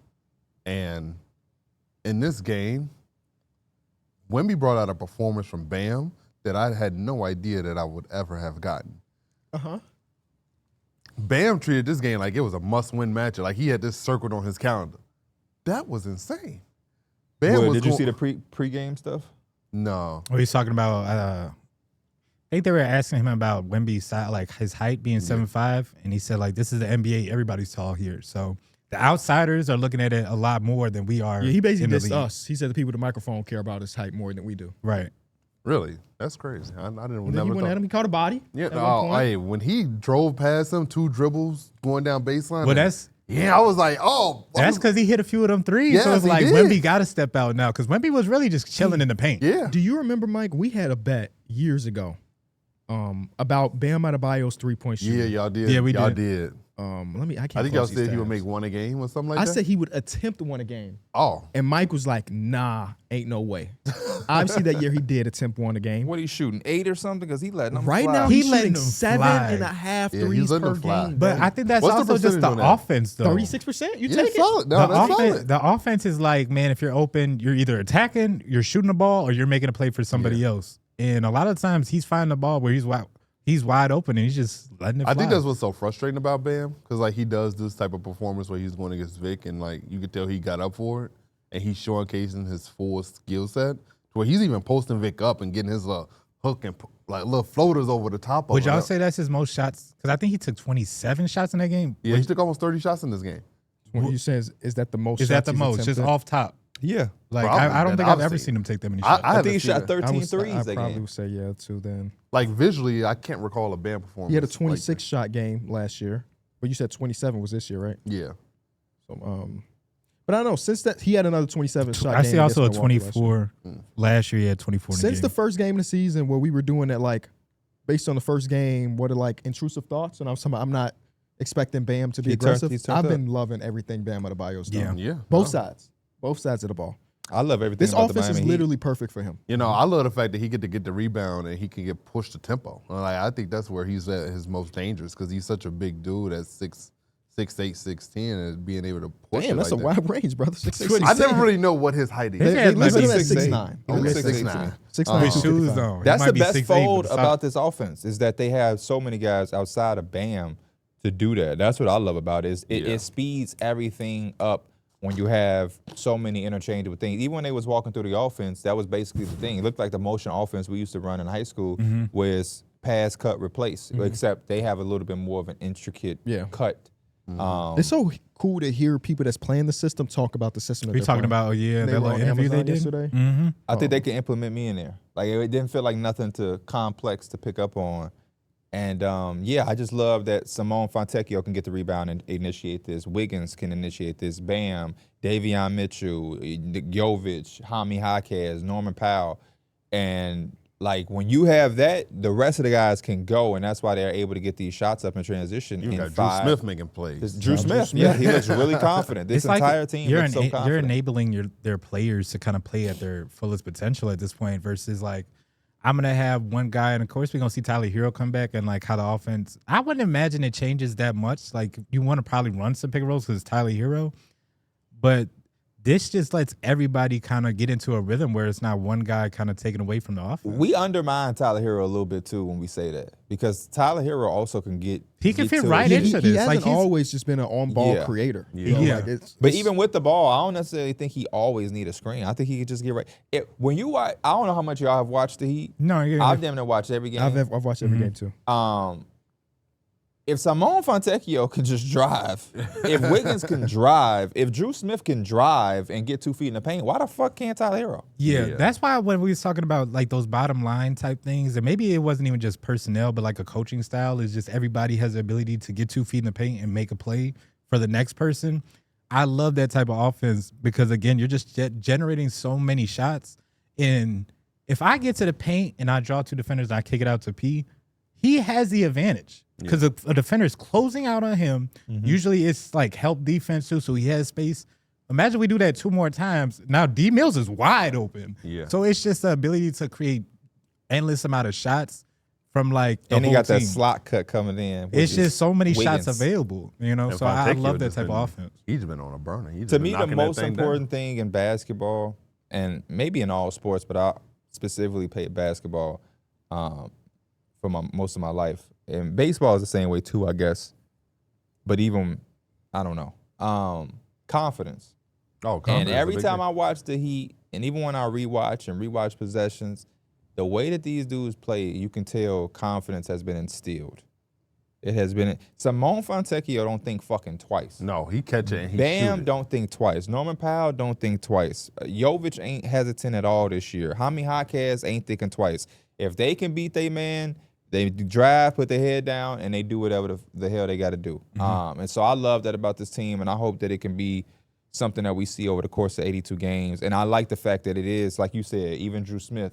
So that means if you do have a day or two where Davion Mitchell is going or Tyler Hero is out of the lineup, they're missing Norman Powell, don't shit slow down. Ain't nothing worse than offense where like Trae Young ain't gonna be with the Hawks for an extended amount of time. That just is gonna be fucked up for them. It's gonna really take a hit. As much as we like Jalen Johnson and things he showed yesterday against the 0-5 fucking Pacers, the Hawks is not gonna be really must-see TV. Mm-hmm. They really weren't even when Trae Young was healthy. Did you see in that interview where they were talking to Blake Griffin, Taylor Rooks. No, I'm talking about Bam Adebayo and Norman Powell talking to, who was that? It was Blake Griffin, Dirk Nowitzki, UD, Taylor Rooks and them. That was? What the fuck? Yeah. You talking about on set yesterday, right? Oh, maybe it was. It don't matter. But Udonis Haslem, I thought he had like a real big. How you see? I just said Udonis Haslem. How you? Because I thought it was only Haslem, 2, but you didn't see no one else. Because I remember only 2 people on set with them. They did you need 5 people to run an offense. You just talked about them being on the floor, going through the offense. That's 5 people. What? That's not the damn story, man. No, time out. But no, I said when they were doing the post game interview. Oh, you talking about the post game? This was afterwards. Like they in they street clothes now after the game, and they're doing. So it. you're not talking about yesterday because they didn't play yesterday, right? But before that, Mike, just follow me, Mike. Yeah, follow me. Right. Before that, you had mentioned and referenced them being on that set. Yeah. Going through the offense. To do that, you need 5 people to be on a team. I remember they did it opening night, and they had like one of the producers be a player. Right. And he was like my height, and Augustus and Giants. Are you following me, Mike? No.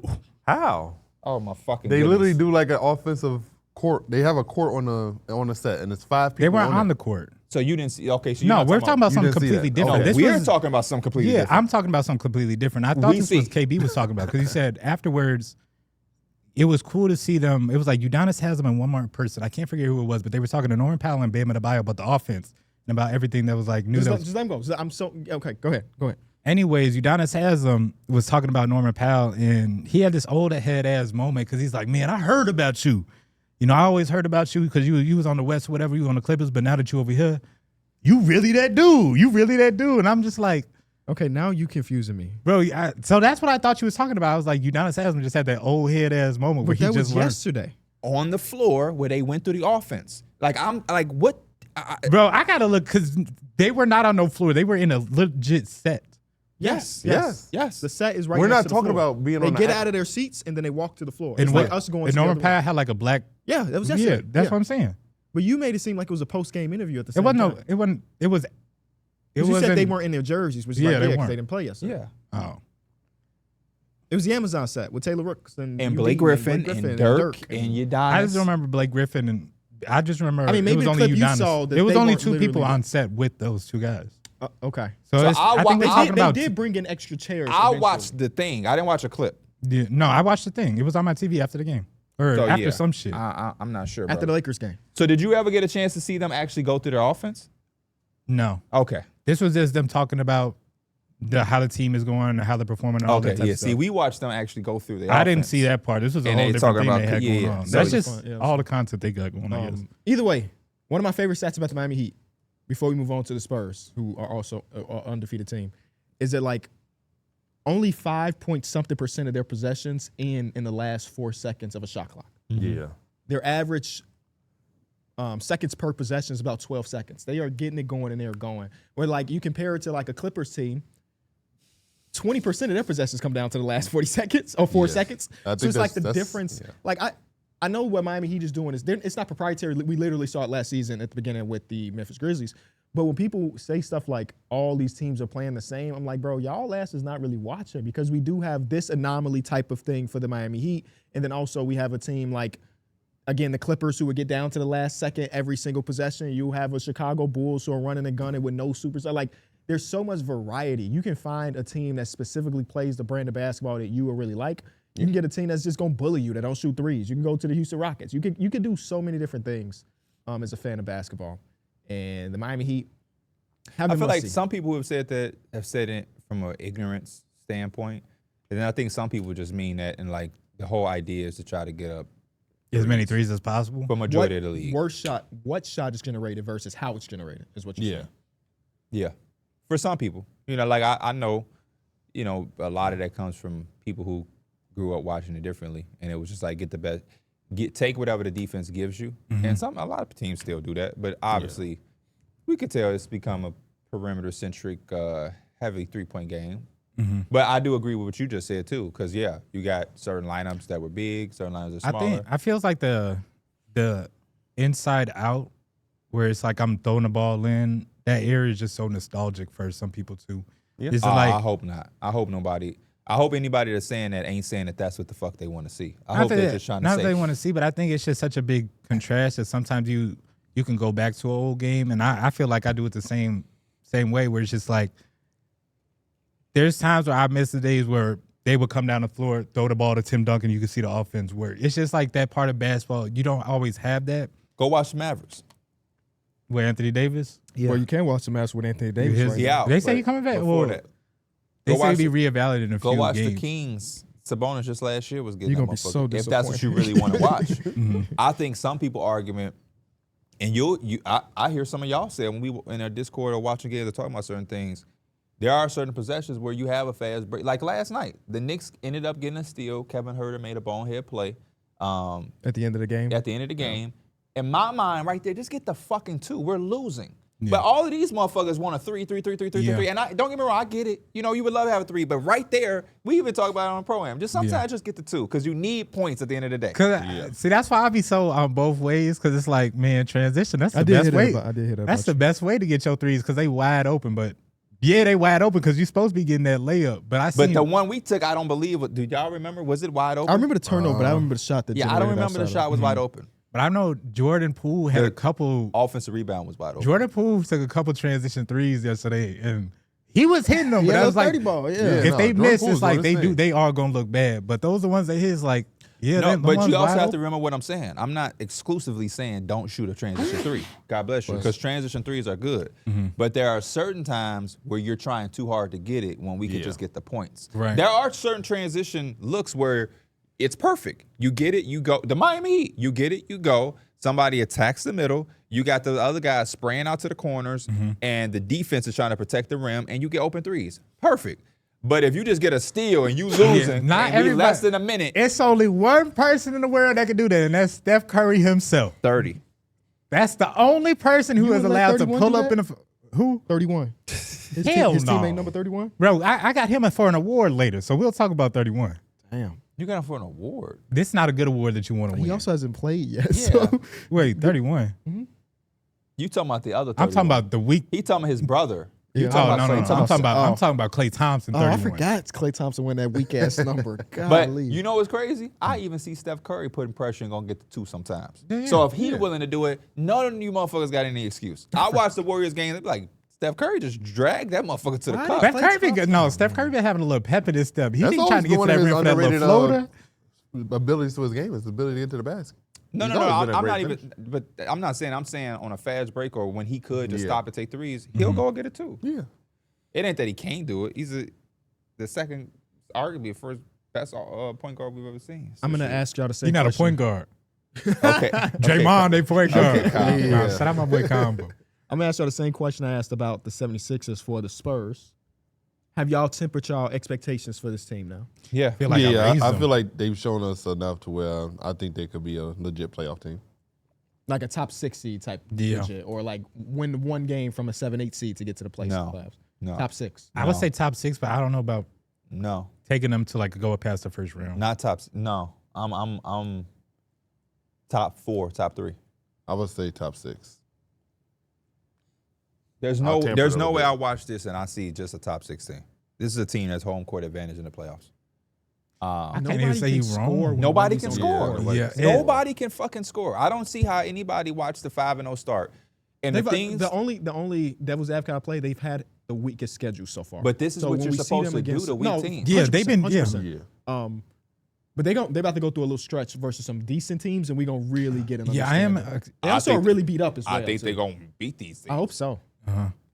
But then Wemby's just gonna win MVP. For me, And it's you been don't have like a Giannis type year. Giannis, it's been the Wemby headline like this year, but the others have been playing really well too. And honestly, everybody kind of understands the assignment. It's like give Wemby the ball, and then we'll just play off that. And again, Stephon Castle's been having really good games. Dylan Harper's sometimes not even looking like a rookie. And again, they still have De'Aaron Fox back, so they have a lot. I'm looking at them a lot. Devin Vassell. Devin Vassell's been Oh, great. I think we have an undefeated streak on the line Monday. Well, no. It's 2 undefeated. No, the Bulls play the Knicks, so it's a question mark on if it will be. They gotta But the beat the Bulls Knicks and the again. Spurs. I But think that might be a trap game for the Bulls. Yeah, I think the Spurs fucked them up. Yeah, they're going No to be hate, off no a back-to-back. shade. I no love the way the Wemby. Bulls playing. The Bulls are not no in Wemby the answer. territory with the Spurs. That's a trap game. Even if it ain't a trap game, Yeah. they're going to fuck them up. I don't know if you can. I don't know. Again, that's me trying to temper the expectations for the The Bulls. things And that then they play the Spurs- Warriors Trap twice. games don't exist to good teams. Yeah, I'll say that's not. If you True. run into a team that's looking like a contender, I don't know if that's a trap. Yeah. Like you coming in as an underdog. Yeah, they're going to be underdog Sunday. They're Yeah. going to be the underdog probably the next 6 games. Even though No, no, because they go through a stretch where they play. 'cause we got a nice little stretch coming Because up. they play the Kings, the Grizzlies, and the Hawks, and the the Suns. Bulls? The Spurs. I just Oh, said the- okay. Bulls. I'm Oh, like, you I said do the not- oh He the said Bulls. we. Oh, my bad. You're right. You did say we. The did things say that the Spurs struggle at too will not be that much of a struggle, I believe, when De'Aaron Fox comes back. They, as far as paint touches, they like 20th in the league in that. They're one of the worst. Wemby is their paint touch, really, if you Yeah. think about it. They're one of the not so good teams with pull-up shooting. The pick and roll, especially from the ball handler standpoint, is on the lower side of the NBA. Those are all things that are uptick when De'Aaron Fox comes back, as far as pull-up shooting and different things like that. They don't shoot a ton of threes, but when they do shoot them, damn it, they make them.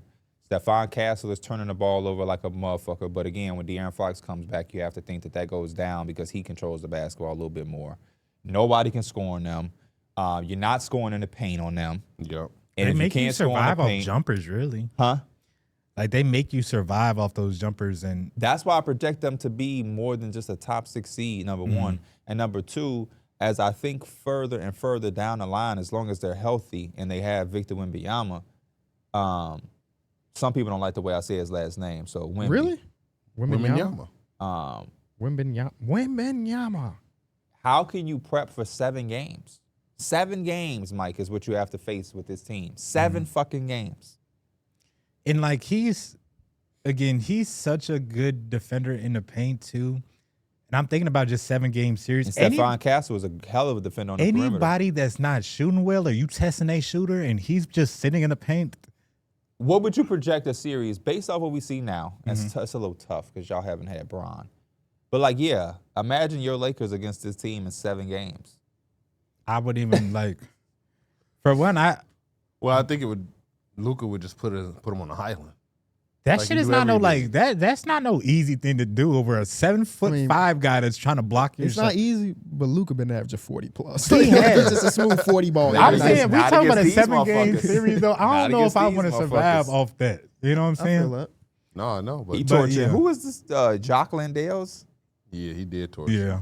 And T. Morant. He was literally telling Jacques Landale, like, man, You got to stay on your feet, bro. You about to foul out. Like, he was Yeah, talking they shit was to telling Jock him, Long like, did. Or Jock His Long teammate did. was telling him too. Stay down. Stay down. He like, it's easier said than done. Yeah. Let me see you no, motherfuckers yeah. do it. Yeah. It's But like no, guarding I Tommy think Mahawkin. I think they're gonna be real good, man. I think they're ahead of schedule. 100%. I know I went over on their over-under. I didn't think it was going to be this good this fast. Same. I just did a video on them yesterday, and I was amazed at some of the things that I seen. They just they can score in transition. But so last episode, somebody asked us our worst takes. Yeah. Your worst take is so recent, and it's the Wemby shit. Oh, you're talking about It aged so bad so fast. It aged bad day one of the upcoming season. But KB, can I ask you a question? And you too, Mike. The reason it's so bad is not because of how it's aged. It's just that, like, where does it come from? Like, sometimes you have a bad take, but you really believe that you really seen something. Sometimes your takes, I think it was just we all have it bad had to be the takes. threes last year. Sometimes your shit just be like, I just this is my vibe today. Like, almost like the Mavericks and the Celtics. There was nothing concrete outside of like, I'm just gonna pick against the Celtics. It's the same thing with Cat and Wemby. Fine, you don't think Wemby was living up to the hype and you wanted to see him earn the superstar status and everything. I'll be with that too. Yeah. A lot of people thought I hated Luka for a long time because I was like, let's just let him earn that. But the Cat shit, the running down a list of the top 15 players, who would you rather have shit? I'd rather have Paolo Banchero. I'd rather have Ja Morant, I think. I'd rather have Cade Cunningham shit. That's where it's like, you just was up here on some like, there's nothing to like, I don't know, as analysts, we're supposed to have something concrete that even if you're wrong, you can say, hey, I was wrong, but the reason that made me feel this way was right here. Like, you can't say I was a damn fool because I saw X, Y, and Z. Like this you was year, just like on some, well, fuck what y'all talking about. I mean, I think a lot of us were just looking at it like, even bottom line, if the offense, even if he was stayed the same on offense for the rest of his career, he would have been one of the best defenders all time. And that offense was still like 20 points a game. I think his on-off differential is like 28 defensively, plus 28. Best defender all time. This man's 7'5". I got the numbers in my book. Boy is doubling the blocks of the next person that's the second in the league in block. He had like I forget, the number was crazy how many blocks he had halfway through the season, and he was a favorite before it was even December. We're not always big with the numbers and shit, but when you can't really show film and shit, sometimes you gotta do what you gotta do. And they do tell a story. You know what I mean? You just gotta use them properly. Wemby net rating, he's a plus 17.5. Defensively. And that's with the offensive numbers being about on-off numbers are about the same, right? Yeah, they're saying, you know, as of this is also. Did they play yesterday? No, they didn't play yesterday. So okay, they're saying he is a plus on offense. He's a plus 2, but on off, the Spurs are 6 points better when the differential when he's off. But he's still, you know, but defensively, he's like plus 26. Yeah, he's a plus 15.5, but the on and off differential is plus 23. Yeah. So it's like, that's the difference between the greatest defense of all time. People don't even want to go to the damn paint. That's what I'm saying. Like fuck the number. Yeah, you watch the game and they second guessing. I'm talking about people are getting cut. Like they're getting the ball on the back door and they look up and they see Wemby and they just dribble it out. They're kicking it out to the next person because it's a turnover. That's why I gave credit. I know Zion was getting his shit blocked, but you got to give credit to Zion because he was going. Bam. Andrew Wiggins was going. CMB in the times he played was going right through his chest. Mm-hmm. You got to give credit with people who are doing that, even if it ain't like the most successful thing. Because you got to think about it from their perspective. We're going to have to play this dude for 20 years. I can't be scared of him. Yeah. You got to go hoop. Yeah, you got to go at him. You got to go hoop. And you're going to get your shit blocked. Yeah. In the NBA, you're going to get your shot blocked. It's just like his mindset. Somebody asked about getting dunked on. He like, shit, it's going to happen. But yeah, until I'm getting dunked on more than I blocking the shot, then I'm going to go for the attempt. Yeah. 25, because we still haven't got to awards, which we need to do in a second here. 25 under 25. Who's first pick now? Wemby. In a week and a half time. Who did I say before? Anthony Edwards. Oh, yeah. You forgot about him, huh? No. Can you run through that list again? It's still... I don't know. It's Wemby. Did they post that on socials? I don't know, but I don't even think you need it. Cade or Wemby? Wemby. Edwards or Wemby? Wemby. Paolo or Wemby? It's Wemby. Wemby's the best. What are you about to say? Wemby's number one. You about to say it's close? No. Wemby's number one. Okay, so do I don't even need to waste no time? Nah, no. Okay, cool. It's a gap. You know, not even I don't know why it took you so long to recognize. not even 10 days ago, I think you was different, like wildly different. And I think that's what makes me so special. I can assess what I did wrong. No, that's fair. And I can. You could have died on that hill still. It's only been 5 games. No. He was dying on the hill. We're not doing that. We came back after the first game. Which That was the first game. He couldn't say that, sure. KB. He could have said I couldn't have said that after after one game. I needed a little bit more. I but got a little bit more. The cat shit, you could have. Yeah, Cat kind of stinks right now. he does. That shit aging like fucking, I don't even Milk. know. Like I milk. don't want to say what I was going to say. Milk, sure. We can use milk. Do you have Meals Men's of the Week? I do. Uh-oh. That one of his He's G stealing sound. your Oh, my goodness. Flow for flow. Oh, man. Bar for bar.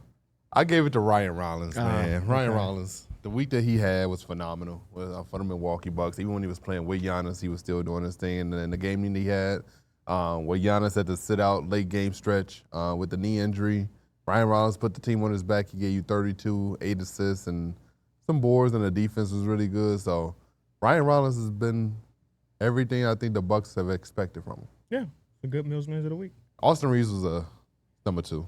I don't know. Where did I put my phone? It was really just It's right here.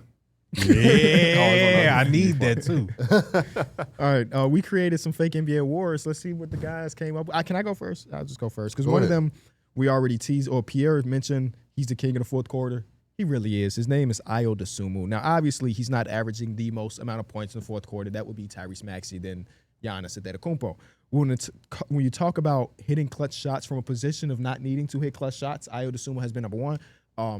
In the literal sense, Clutch Player of the Year has been Shea by a wide margin to start the season, but he's going to get the real award. So let me give Ayo this award here. In the fourth quarter, he's averaging 5 points per game, shooting 54% from the field and 60% from three. And again, some of those threes he's hitting is like dagger threes, or the team is on the 10-2 run, and I need to shut it down by hitting the three to stop their run. He's been incredible off the bench, and that's coming off of shoulder surgery with not a lot of camp involved. So shout out to my boy Ayo. We'll talk soon, twin. Yeah, I like that one. I'm going to kind of throw my award in there because Ayo got an award from me too. Oh, love that. It's called the Hometown Hero Award. Oh, man. I mean, you can get that to a bunch of Bulls if you think about it. Modest and him. And dang, just them two, huh? Who you forgetting? Go to the next. Keep going. Oh, yeah, Hometown Think Hero. about who you think you forgetting about, though. Somebody you know. What? It's somebody we Oh, talk what to. you Javon tell- Carter. Okay. My fault. What you tell him? You take some time, you think about that, then get back to us. Well, he's been amazing. Honestly, it's good to see him hoop too because he's one of my favorite Bulls on the team just because he does so many things. Like, you can say well, I guess. I got a bull. Oh my God. Who is it? It's the Undertaker Award.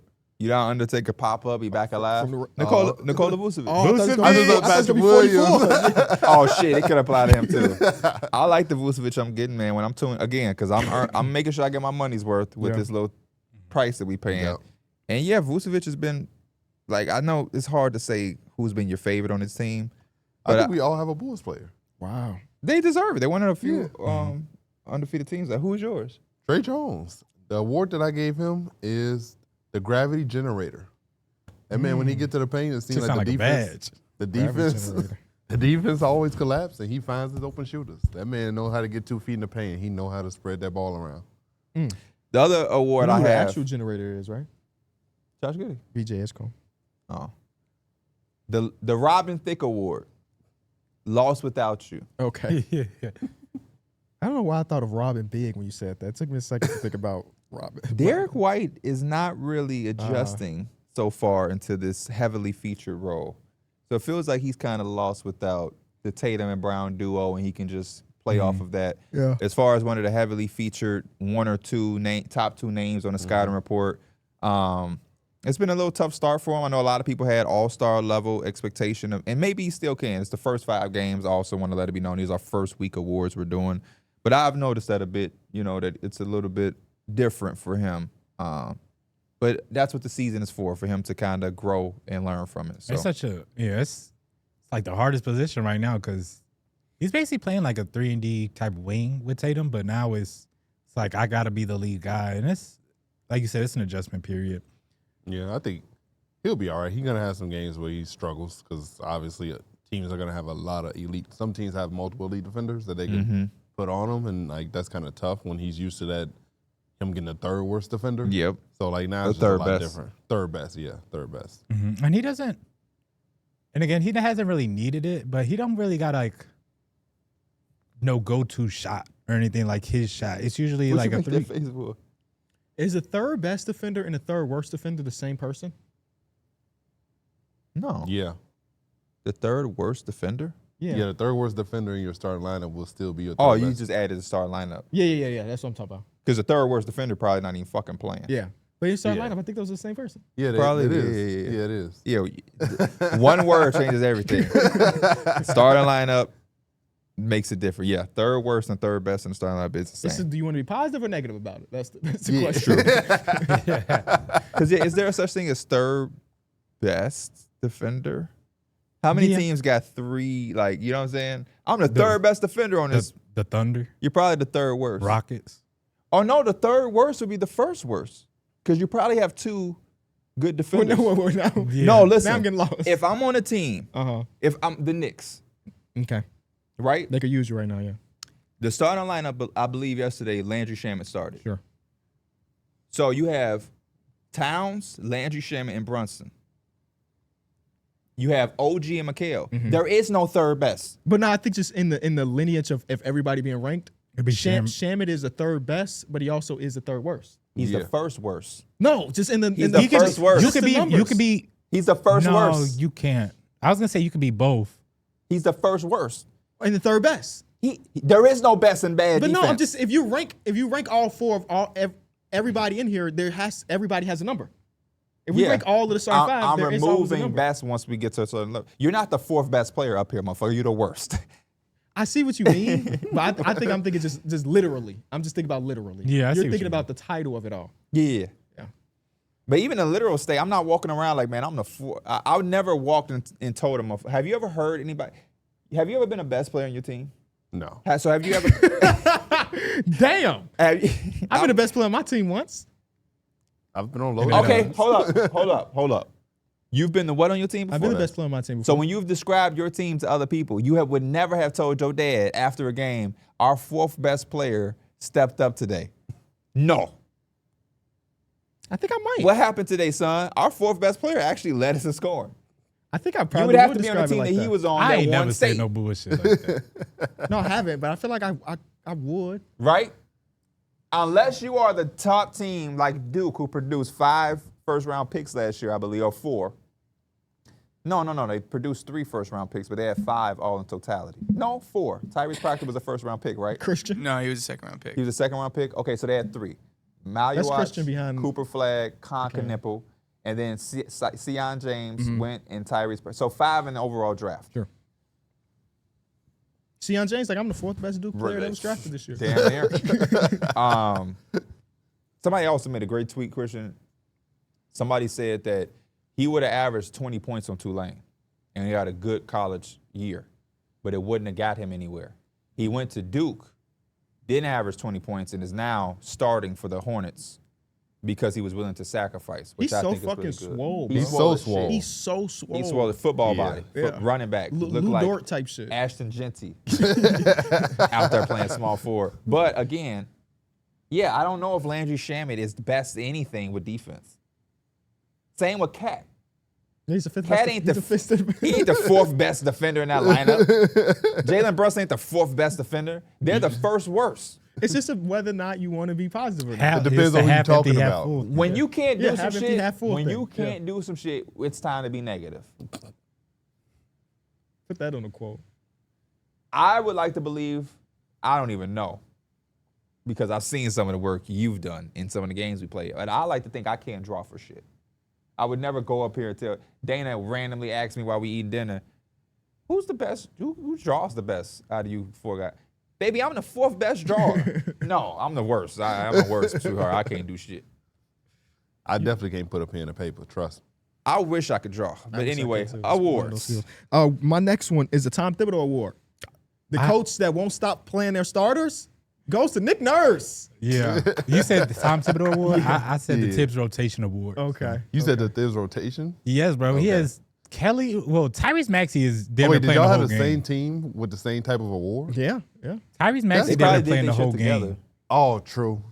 Somebody had a that's comment exactly. that, like, my favorite couple ain't matched they Yeah, I saw that stupid shit. costumes and shit. Yo, favorite couple is crazy. Y'all did do that last year, though. That shit was all coincidental. Shit was Literally sexy. coincidence. You know, I am mad that I missed the chance to say "shut up, Kenny" when I was You carving. did. You did. They would have been flirting. He And you would have got jealous. No, you just came as a damn burger, hungry ass. You would have got jealous because you low key, I think, trying to fight for Mike's spot. What? Yesterday, get home. Said, KB, y'all trick or treating. That was his way of saying. Well, usually our families trick or treat together, Oh, okay, yeah. but our kids been sick, so Yeah, we don't want to cross you contaminate. ain't tell him that though. You tell him, my mom, we gonna do that. You ain't say, nah, we want to keep our distance. No, I think our wives did. Yeah, they No, was talking about What it. about him though? He asked you. What? You ain't tell him what you just said now. Because I figured that the wives were. No, how you figure if he asking you directly? You knew that. Yeah, I figured it out Yeah. afterwards. So why would you? He's figured it out afterwards. He didn't want to figure it out. That's why he asked you. See, He asking all three of y'all. it's a triangle Oh, love tree, affair. Tyrese Maxey Don't, playing I every don't minute. want Mike. I can never get in your way. We cousins. Y'all triangle is just One of my awards, I like that Tom Thibodeau one. One of my awards is the Out of Position Award. It's going to Alperen Sengun. Yes, he plays center. I just seen him play some power forward, but I just seen the man play some point guard. I feel like he's the center that's been running pick and rolls. So this is a positive award. This is a positive I award. thought you were about to say someone who's not playing in their position. No, this is just somebody who's playing out of a lot of out of position. I've seen him just run so many point guards, whether it be like somebody where it's Steven Adams or he's using one of the guards. Like it's just a level up from what he's been doing. He doing his thing too. But that first game had a lot of people in my mentions. I have not seen him since. Yeah, I mean, I actually that didn't get to first- watch their last like 2 games. He's having more all around. He's like 16, 9, and 6 and things. Yeah. But that he 33, be flirting with triple doubles in almost every game. that 33 had motherfuckers like, look, this is what he's gonna do the whole year. Well, yeah, I think he hit 5 threes in that game. So that shit was some big threes too. Yeah. I'm talking about momentum changer threes. I like he got that slingshot jumper. yeah, That like flat foot I jumper. feel like it's rare in today's ball. I feel like it's hard to guard because it could turn into a pump fake out yeah, of no, nowhere. because his pump fake literally looks like his shot. He so- also has just been like, I'm gonna muscle you all the way to the damn rim and That's put a why I shot think up. he's so good against them because he's like, check. I'm a drop step until I'm at the rim so I can just toss it in. Whoa. Another award I got is the Mike Jones Award. Back Who? then, the Mike Jones Award. Back then they didn't want him. Back then, they didn't want me. Now I'm hot. They all on me. That's hard. That's who that is. That's Walker Kessler. Oh. They was shopping that man around for a long fuck with that time for one. the first 3 years of his career, and now he popping.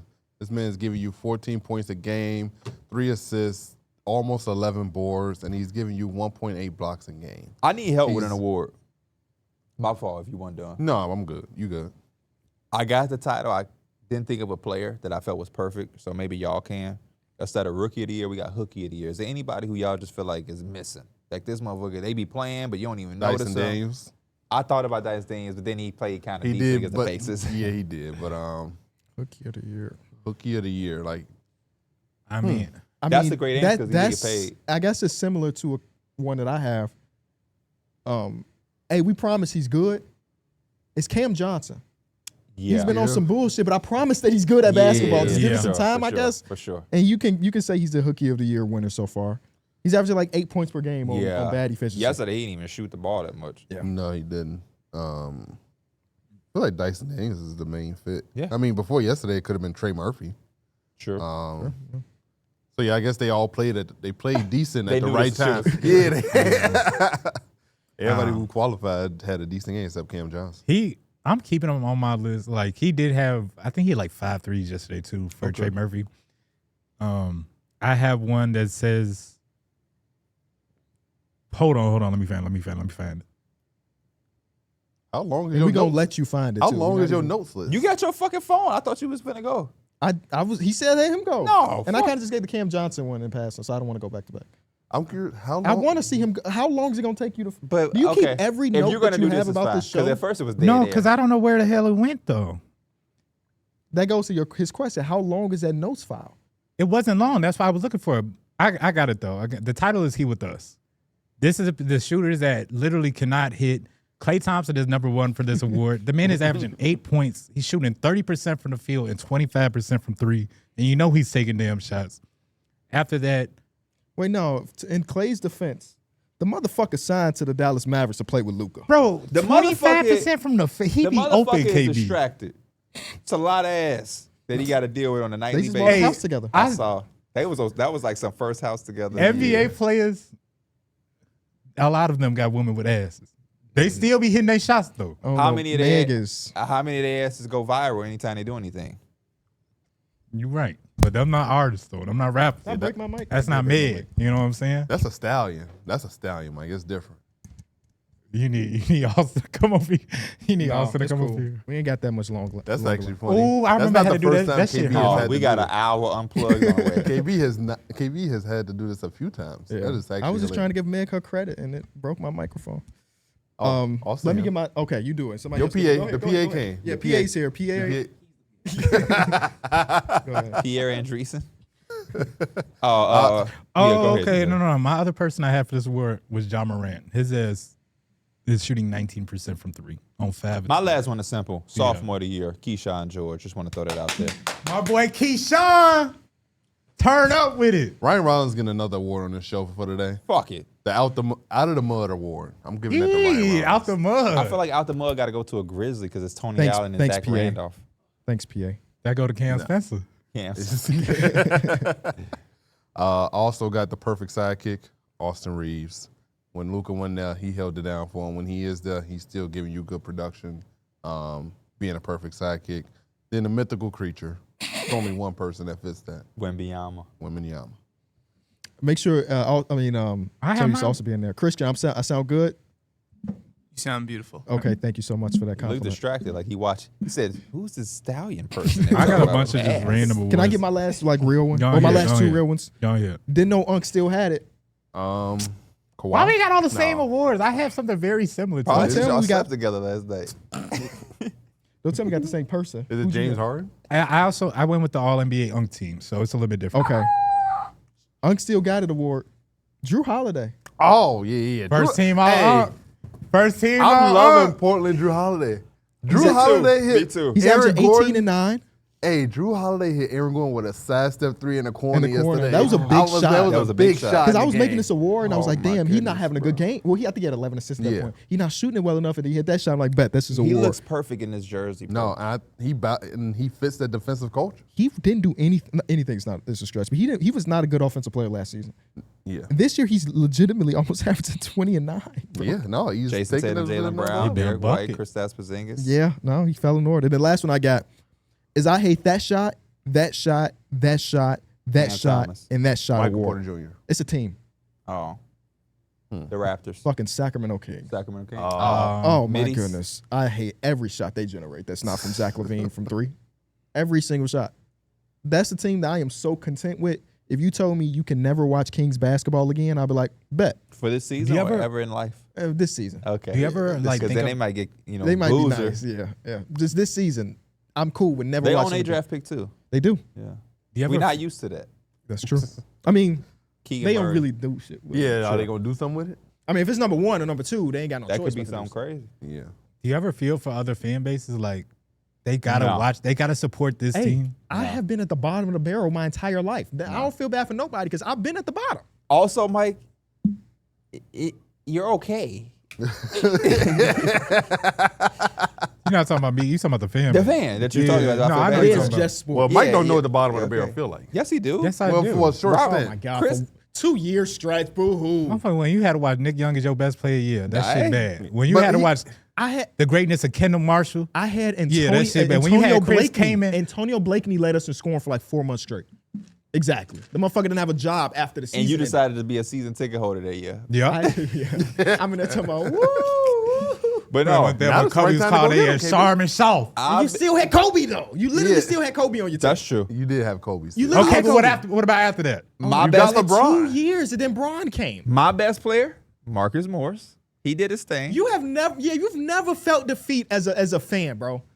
Never. What? You got gifted What? Luka when we were like, what's the next do future not gonna fucking look do like? that. Do not do that. You acting like do not do that. You are so privileged, bro. do not I do am, that. but don't act like the Lakers just always been up.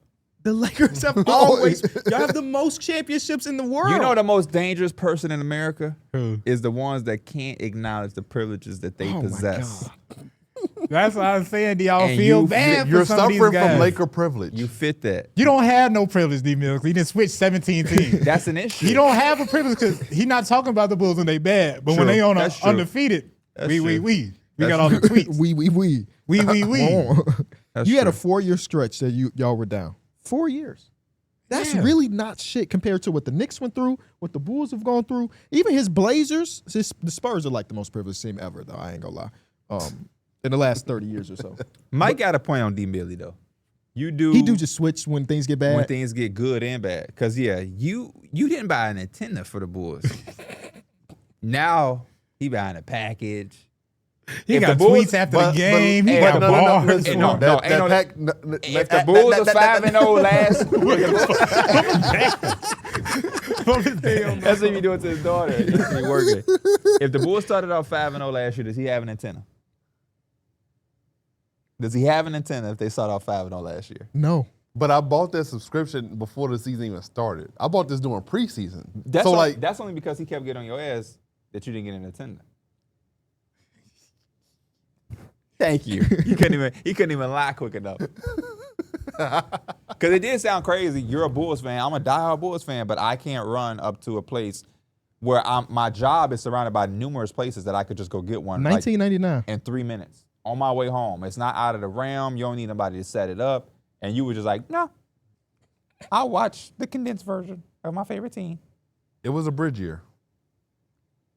What's up with you and Bridge and Gap and Real fans don't have those years. Yeah. Gap year. trap games and all of these fucking these words that you are just obsessed with all of a sudden? I got a deep vocabulary. Okay. Yeah. What is the Hey. Constitution? The Constitution is the rights of us as Americans. You give me I'm not fact checking that. I'm gonna take your word for it, brother. I mean, it's literally a list of rights. Is that the we the people shit? it's some shit that we should be upgrading. I don't think motherfuckers had. I think motherfuckers riding horses. when they did that shit. I think we actually consider 1/3, like 3/5 of a human. We not even. Anyway, Go Gorillas. I got some awards left. if go we wanna Gorillas flip for sure. What's some of the words he can define real quick? He said he got a D vocab. I don't want to go too far. I ain't gonna ask somebody some shit. What's an automatopoeia? That's a word that an automatopoeia is like when you. Hold on. It's a word that. Shit, I actually forgot. I don't know. Deep Is vocabulary. that when it's like two words sound the same and look the same? Oh, they that's- sound the same but have different meanings. That's like No, a that's homophone. antonym. Automatopoeia is. Is the word that sounds like an action. Boom, bam. That's Oh, like okay, that. yeah. You remember when Big Sean used to wear the pow chains? Pow, Yeah. pow. I didn't know Like that. that comic book type shit. Yeah. What's your last award? What's recluse mean? Recluse? Yeah. I ain't never heard that word before. What does Really? hunger mean? Hungry. I need to eat. Stomach growls. My stomach just growled. That's what I said. Run through these awards, man, because I'm ready to get on some fuck shit. Okay, I got the Worth Every Cent award. Number 1 goes to Josh Giddey for his money. He's been looking like he's been worth every cent. Next one is Quinn Grimes. Took the qualifying offer, but he's been looking like he's worth every cent. The next one is Kuminga. After that, I have the Navigators Award. These are like people that feel like they never just get screened on the floor. Case and Wallace, and then I also have Marcus Smart, who having a really good year defensively after he just didn't really play that much last year. And the last one I have is Corner Store Always Open Award, and that's Lou Dort. Lou Dort is just always open, bro. Like, Yeah. He's not even capitalizing on it this year. He had a big 3 in that last game. It's like, yeah, you 1 for 6. Yeah, he I'm was glad 1 you for get 5. that I think last at one. that point. Go to Warriors, fellas. Good awards. No, yeah, that was. I think we did a good job creating some fun and intriguing names. NBA, if y'all ever need any help creating some new awards, I think y'all know exactly where y'all need to be at. Yep. Because I'll mix up some shit so a bull can win. Just something very specific to one person. The Chicago-born player that wears the number 14 award goes to. Should we separate?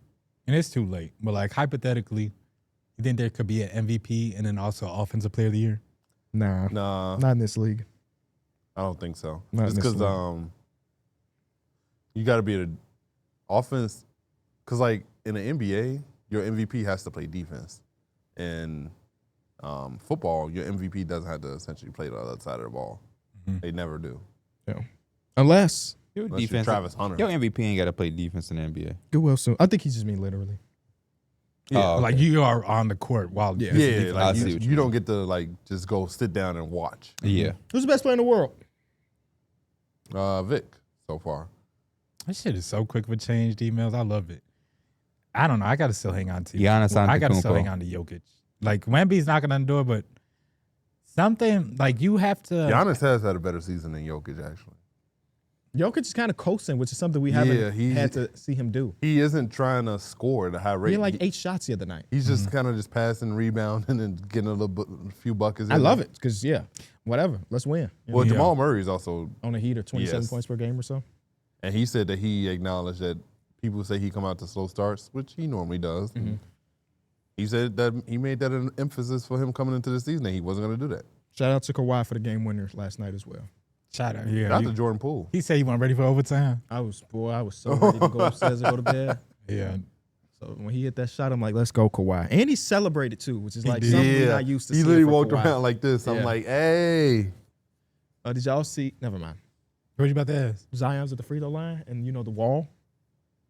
The Clippers are in here? Yeah. They had a cheeseburger. They did? Picture of a cheeseburger? No, I did not see the cheeseburger in the crowd. Picture of D-Mills? Yeah, it was from the skit, actually. That's actually crazy that someone brought a cheeseburger to the wall. And he was like, yeah, you can do that. I've never gone to a game and thought about bringing a prop. Same. Yeah. Guess we're not that hard enough. If the Bulls had their own version of the wall, would you be interested to be a part of it? I would sit there. Yeah, if that meant you had to be there for anything. 41 games a year. Like you had to be there. I had to be there? You had to be there. But it's free tickets for you. Oh, they're free. I could probably make it work. Do y'all think y'all have backbones? Backbones? Yeah. Yeah. Not in a literal sense. Yeah. I But mean, like in what context? Just as an individual, do you have a backbone? 90% of the time, I would say yes. What's the 10% of the time? Sometimes with the kids. Oh, I mean, yeah. That's fair. What about with women throughout your life? Dating, marriage? I've only dated one woman. It's not exclusive to you. Oh. The whole panel. I didn't want to try to set you up there. That's why I think my backbone's the best. I say I don't really have that much room. What does that mean? So that means no backbone. If you think about it. I'm trying to figure out, because I think there's always compromises, like in certain things. So like, I don't think you always have to be firm. Yeah. And like, so therefore you have to have some wiggle room with your backbone. If you just like a firm no all the time, then the relationship won't work. I think compromising wouldn't be considered backbone. That would be two different things. So having a backbone just means you don't let no one walk over you. You have bottom lines. You have things that you want. Yeah, I'd say probably about like 75% 75% of the time. 25% of the time, I think is that compromise. It's like, okay, I can't say no or disagree with you all the time, but I feel like I find myself a lot of times where it's like she might ask me if I want to go somewhere, if I want to do this, and I'd be like, I'm not doing that shit. Like, it just is what it is. I'm not going to Jamaica. 2K coming out. Yeah, like it's a lot of times I'll put my foot down, but it's a lot of times where I also like, that's shit, what I don't care. Like, you can do whatever you want. That's what I think that it is. I think that's like putting your foot down. Now, I guess you can kind of use it as backbone, but like, if I'm in a mood to go somewhere and I don't want to go, and and I say no, or if I don't want to go and I'm like, yeah, I'll go. That ain't to me being like, man, I ain't got no backbone. Yeah. Because this some little ass shit. If I want to go to Target or not, that ain't like, I'm talking about a backbone in the sense of like, this is what I'm about. This is not even compromising. Like a compromise is regular, everyday shit that you're gonna do with your partner and other people. But some people don't have a backbone where they're willing to take, accept, and do anything. Only reason I'm asking this, by the way, is because like I feel like the last season of Love is Blind, it just felt like a lot of people on the show didn't have a backbone, and that's why you didn't see a lot of success. It's also like TV and shit. But what for the show is supposed to represent. I was just kind of crazy, like, man, is that what we had in society where people just like don't have backbones? Because I feel like that's what it leads to, and again, resentment and I do like, not watch Love is Blind at all, but Elena has it on sometimes, so I catch glimpses or I'll be cleaning up while I hear it. And to me, that backbone stuff also goes a little bit too far. Maybe I'm going like on a tangent, but people will be so set in their ways that they sound foolish at sometimes, but it's like, okay, this is how I think. So no matter what you're doing, even if everybody else is saying you wrong for how you treating this person, you wrong for saying you want all these demands from a person when you could barely fit the demands yourself. Like there's sometimes where that backbone feels like you kind of just you're so much full of yourself a little bit. I think there's a fine line between having a backbone and stubbornness. That's what I was going to say. Yeah, that's the perfect I word. don't feel like that is like having a backbone. I just feel like that's a person who's stubborn as hell. Yeah, because sometimes it's selfish. like everybody telling you wrong, but you just going to stand on it anyway because you feel like you just don't want to change or something like that. Yeah. So like for example, there was two people. They were together, and I guess I don't know. I guess the lifestyle is what she was saying. He was a regular 9-to-5 working dude. She had put in a lot of work early in her life to where she made a lot of money. She had a lot of flexibility. Was used to being able to do whatever she wanted to do. He also had a kid. That was going to be some change in the dynamic. And at that time, she just didn't see how that could fit. She even went as far as saying, as they were ending it, she don't know if she was ever going to be a mom. By the time the reunion came back, they circled around those conversations and everything. She done had a kid and everything that fast.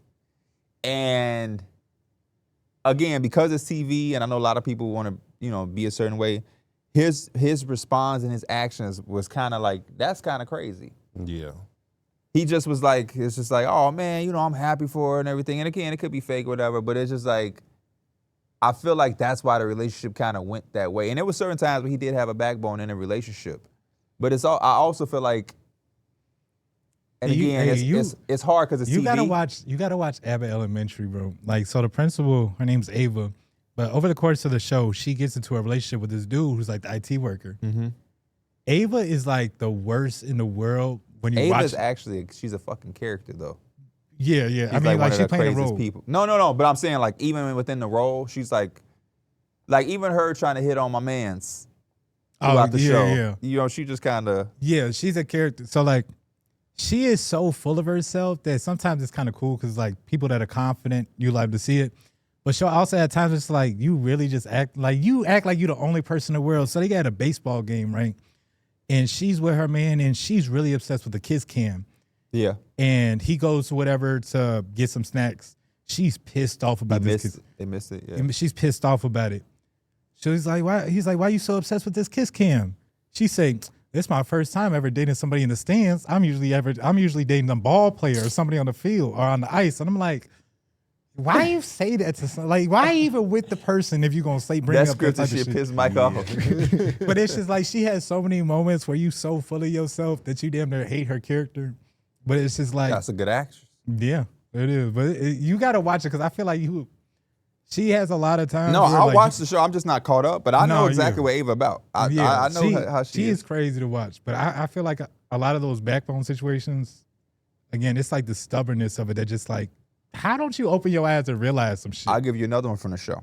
Another couple didn't even make it like to the island or whatever when they first go. She didn't like him. If we just keeping it, he was Asian. She was a white woman. When she got the reveal of who he was, she immediately was just like, I ain't gonna say immediately she acted, but then the following day where they were supposed to go to the hotel and celebrate being a couple, she pulled the camera crew to the side and was like, I can't do this shit. Yeah. Right? And she was leading him on to think like, I'm just not ready. And in his mind, they're gonna go back to Denver. They were gonna reconnect and really figure it out and move on. And no, she didn't like him. She just didn't like him. They go all this time, right? They don't work out. They don't even try it or whatever. We at the reunion at this point. She ain't give him the ring back. And they all on the show like, why you didn't give him? So the concept of the show is that they're supposed to get married after that? Is that the way? They get engaged and they're married. Okay. But the other part of it that they don't really blast fully is that we're seeing a real condensed version. So they don't see each other. Mm-hmm. Then they see when you find your match without seeing them, you propose. And then they'll get engaged. After they get engaged, they'll have a large period of time. They're going to go out. They'll be with other couples. They're going to meet each other's family. You got a lot of time to see if this shit going to work. So they don't try to say, love is blind, and you get married. Okay. You got weeks on end of like after figuring your Because right after the show, y'all go to like Mexico or Dominican Republic or something right after that. And then y'all go home. And then at home, that's when y'all usually go see each other's places and y'all meet each other. Try to live together. And y'all try to live together and stuff like that. So you get to meet each other's dynamics. And at that point, you can say, we can't live together. Yeah, sometimes it happens when they on vacation. Yeah, right? on vacation. Yeah, exactly. He drinks too much or whatever. She's controlling. So they go. They never get to the part where they even try to live together, go on the honeymoon, vacation shit. She ends it immediately. And she don't see why she should give him the ring back. And then she goes on to the point where like Netflix provided the ring or whatever. But a lot of the people was on there like the principal. And even the way he was going about it, I'm like, bro, you being nice. I'm sorry. I ain't saying you got to be disrespectful and call a motherfucker out their name. Mm-hmm. But it's like at some point, your backbone got to stand up enough to be able to say, like, I just want to accept a person treating me a certain way. Even the way she was able to run game on him, like, man, it had nothing to do with your looks. And yes, it did. Yeah. You was in love with him. You accept his proposal. You got revealed, and 7 hours later, you didn't want to be with him. Do you know his name? Fuck, what was his name? I don't remember his name. I think about that shit when I see them posts where it's like a random guy comes up to a couple and says, give me 1 second. 10 years in jail or break up with your girlfriend right now. I'll take the 10 years in jail right now. And it's like, this guy? That's him. Okay. You don't even gotta.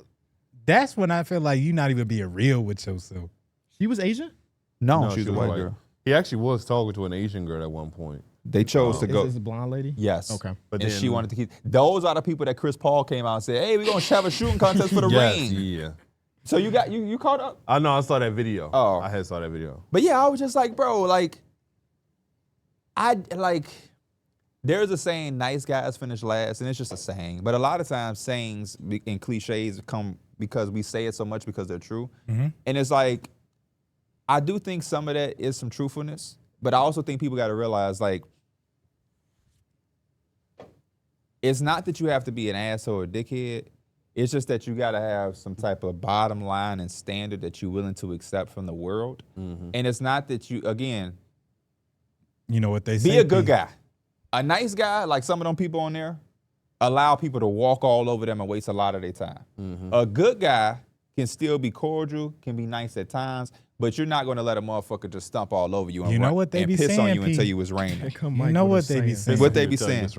That's what they doing. The girl literally tried to tell him a whole runaround. He fell for it. To me, that's somebody pissing on you and like, oh, it's raining. Yeah, and he was like, oh, okay. That's such a great quote, though. I love that. I didn't make that up, by the way. That's like an old saying. But some people might. It's either. I forgot what it was. You really old. Oh, you stand. See, do you stand for something or fall for anything? And you working with 2 left feet at the skating ring. Mm-hmm. What that's from? That's on Kendrick, yeah. What else What's we got? the Chance bar? They want that Unplugged. Didn't Chance have a 2 left feet bar? I think he did. He does. I don't know it, but he does. Chance was on Kodak new album. He did his thing? Chance got 2 left feet. I ain't really like him. I think he was off Acid Rap. Oh, my goodness. All right, let me see. Yeah, probably. We may not have a lot of time left because Darrick do got a hard out. Oh, yeah. So that was y'all Unplugged. It'll be better if they watch Love is Blind. I'm planning on watching it tonight, though. What you watching? Love is Blind. Like I'm saying, like. Oh, I think I'm on episode 4. Okay. Yes, it's good. It's good. Tap in. Yeah. We appreciate y'all. This is another incredible. Like I'm dancing with the devil with 2 left feet and I'm pigeon-toed with 2 small point ballet shoes and a missing sole and 2 missing toes. Okay, that's everybody, somebody. Everybody. Shout out Chano. Did he copy that from Everybody Hates Chris? It kind of got the same. Everybody hates Chris. You know, okay, last thing. When we were doing our Halloween episode, I tried so hard to be Jerome from Martin. Oh, you did? I could not find the right, like, obviously that's not one you could just go to Spirit Halloween and get it. So you had to like make it just like the buggy one. And I could not find like a coat that felt Jerome enough. You know who that is? Yeah, the big bald black dude. That shit is so wrong that I don't even know where to start. Is he talking about Tommy? Oh, yeah.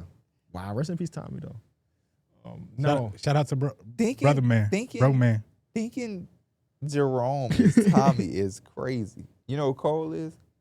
No. Cole's the one that said, "For $1 million, I kill myself." Hey, bro, what? You wasn't a Martin person? You know who Gina I watched is? Martin, but like I You don't know Cole. You didn't watch Martin. didn't watch Martin. He was the main character. I tell Darrick that all the time. Cole used to be say, fly I as watch. hell. Hey, I just Cole don't know. had Cole that used shit to on, go to bro. put that shit on. Big Shirley and Cole. Man, Big Shirley had that boy. like Gina whipped, and Martin. too. You know Gina and Martin? Oh yeah, they're like literally the top The 2 main characters. stars. You know Pam? Yeah, that was the lady. That was the. You black know? lady Do you that know what dated- city Well, they they're all was in? black ladies. Well, there was the black lady that dated the big tall black dude. Oh, okay. Okay, You know what eventually. city they was in? Philly. No, they would have loved Cade Cunningham. Oh, they were in Detroit. Yeah, but they always have them Pistons shit Grant on. Hill jerseys went platinum. Isaiah Yeah. Thomas jerseys on. Shout out to our coworker Grant Hill. Come on the show. I'm on the show. You too, Jordan. So he can ask you about. Holy fuck. He can have you- That's the type of shit you used to be in on the meetings. You know, Oh we got my fucking some, do goodness, y'all want bro. to put together a list of people we want to reach out to? He LeBron. said, LeBron, J. Cole. J. Cole. It would be cool if we can get Drake. Yeah, can you get Drake on our podcast? That boy Darrick was a shooter, boy. And nobody ever had the guts to tell you, like, your ass is crazy. That's what. Hey, I'm not gonna lie. That's what made me not kind of like the company. And sometimes HOH couldn't get us fucking. I don't know. 8th man. And you would be saying, "Can we get Jake fucking Cole?" And they'd be like, "Oh, for sure. We'll add him to the list." Like to me, I look at. Didn't you ask for the Undertaker at one point? I think there was Undertaker. some. I believe that shit. He There was some did. context to He that. did. I don't remember. Man, what ain't it no was. context that matter. What the fuck is Undertaker gonna do on our show? Rise from the dead, he put his said- eyelids He backwards? said, "It's summer league. We can get anybody." The first time you said that, somebody definitely, out of care and love, was supposed to let you know. Come on, Darrick. They're supposed to say that. They asked on some. Boy, add it to the list. Oh, absolutely. That's not a bad idea. Did y'all know the first 3 games of the Miami Heat season when they were on the road? NBA young boy. Performed NBA after young the boy. Oh, y'all did see boycott. that? He was. Yeah. That shit is so That hilarious. shit probably to why me. they playing good. Yeah. Yeah. All right. Somebody. Hey, we'll see y'all Monday with another hour of enjoy for you. Peace. Peace.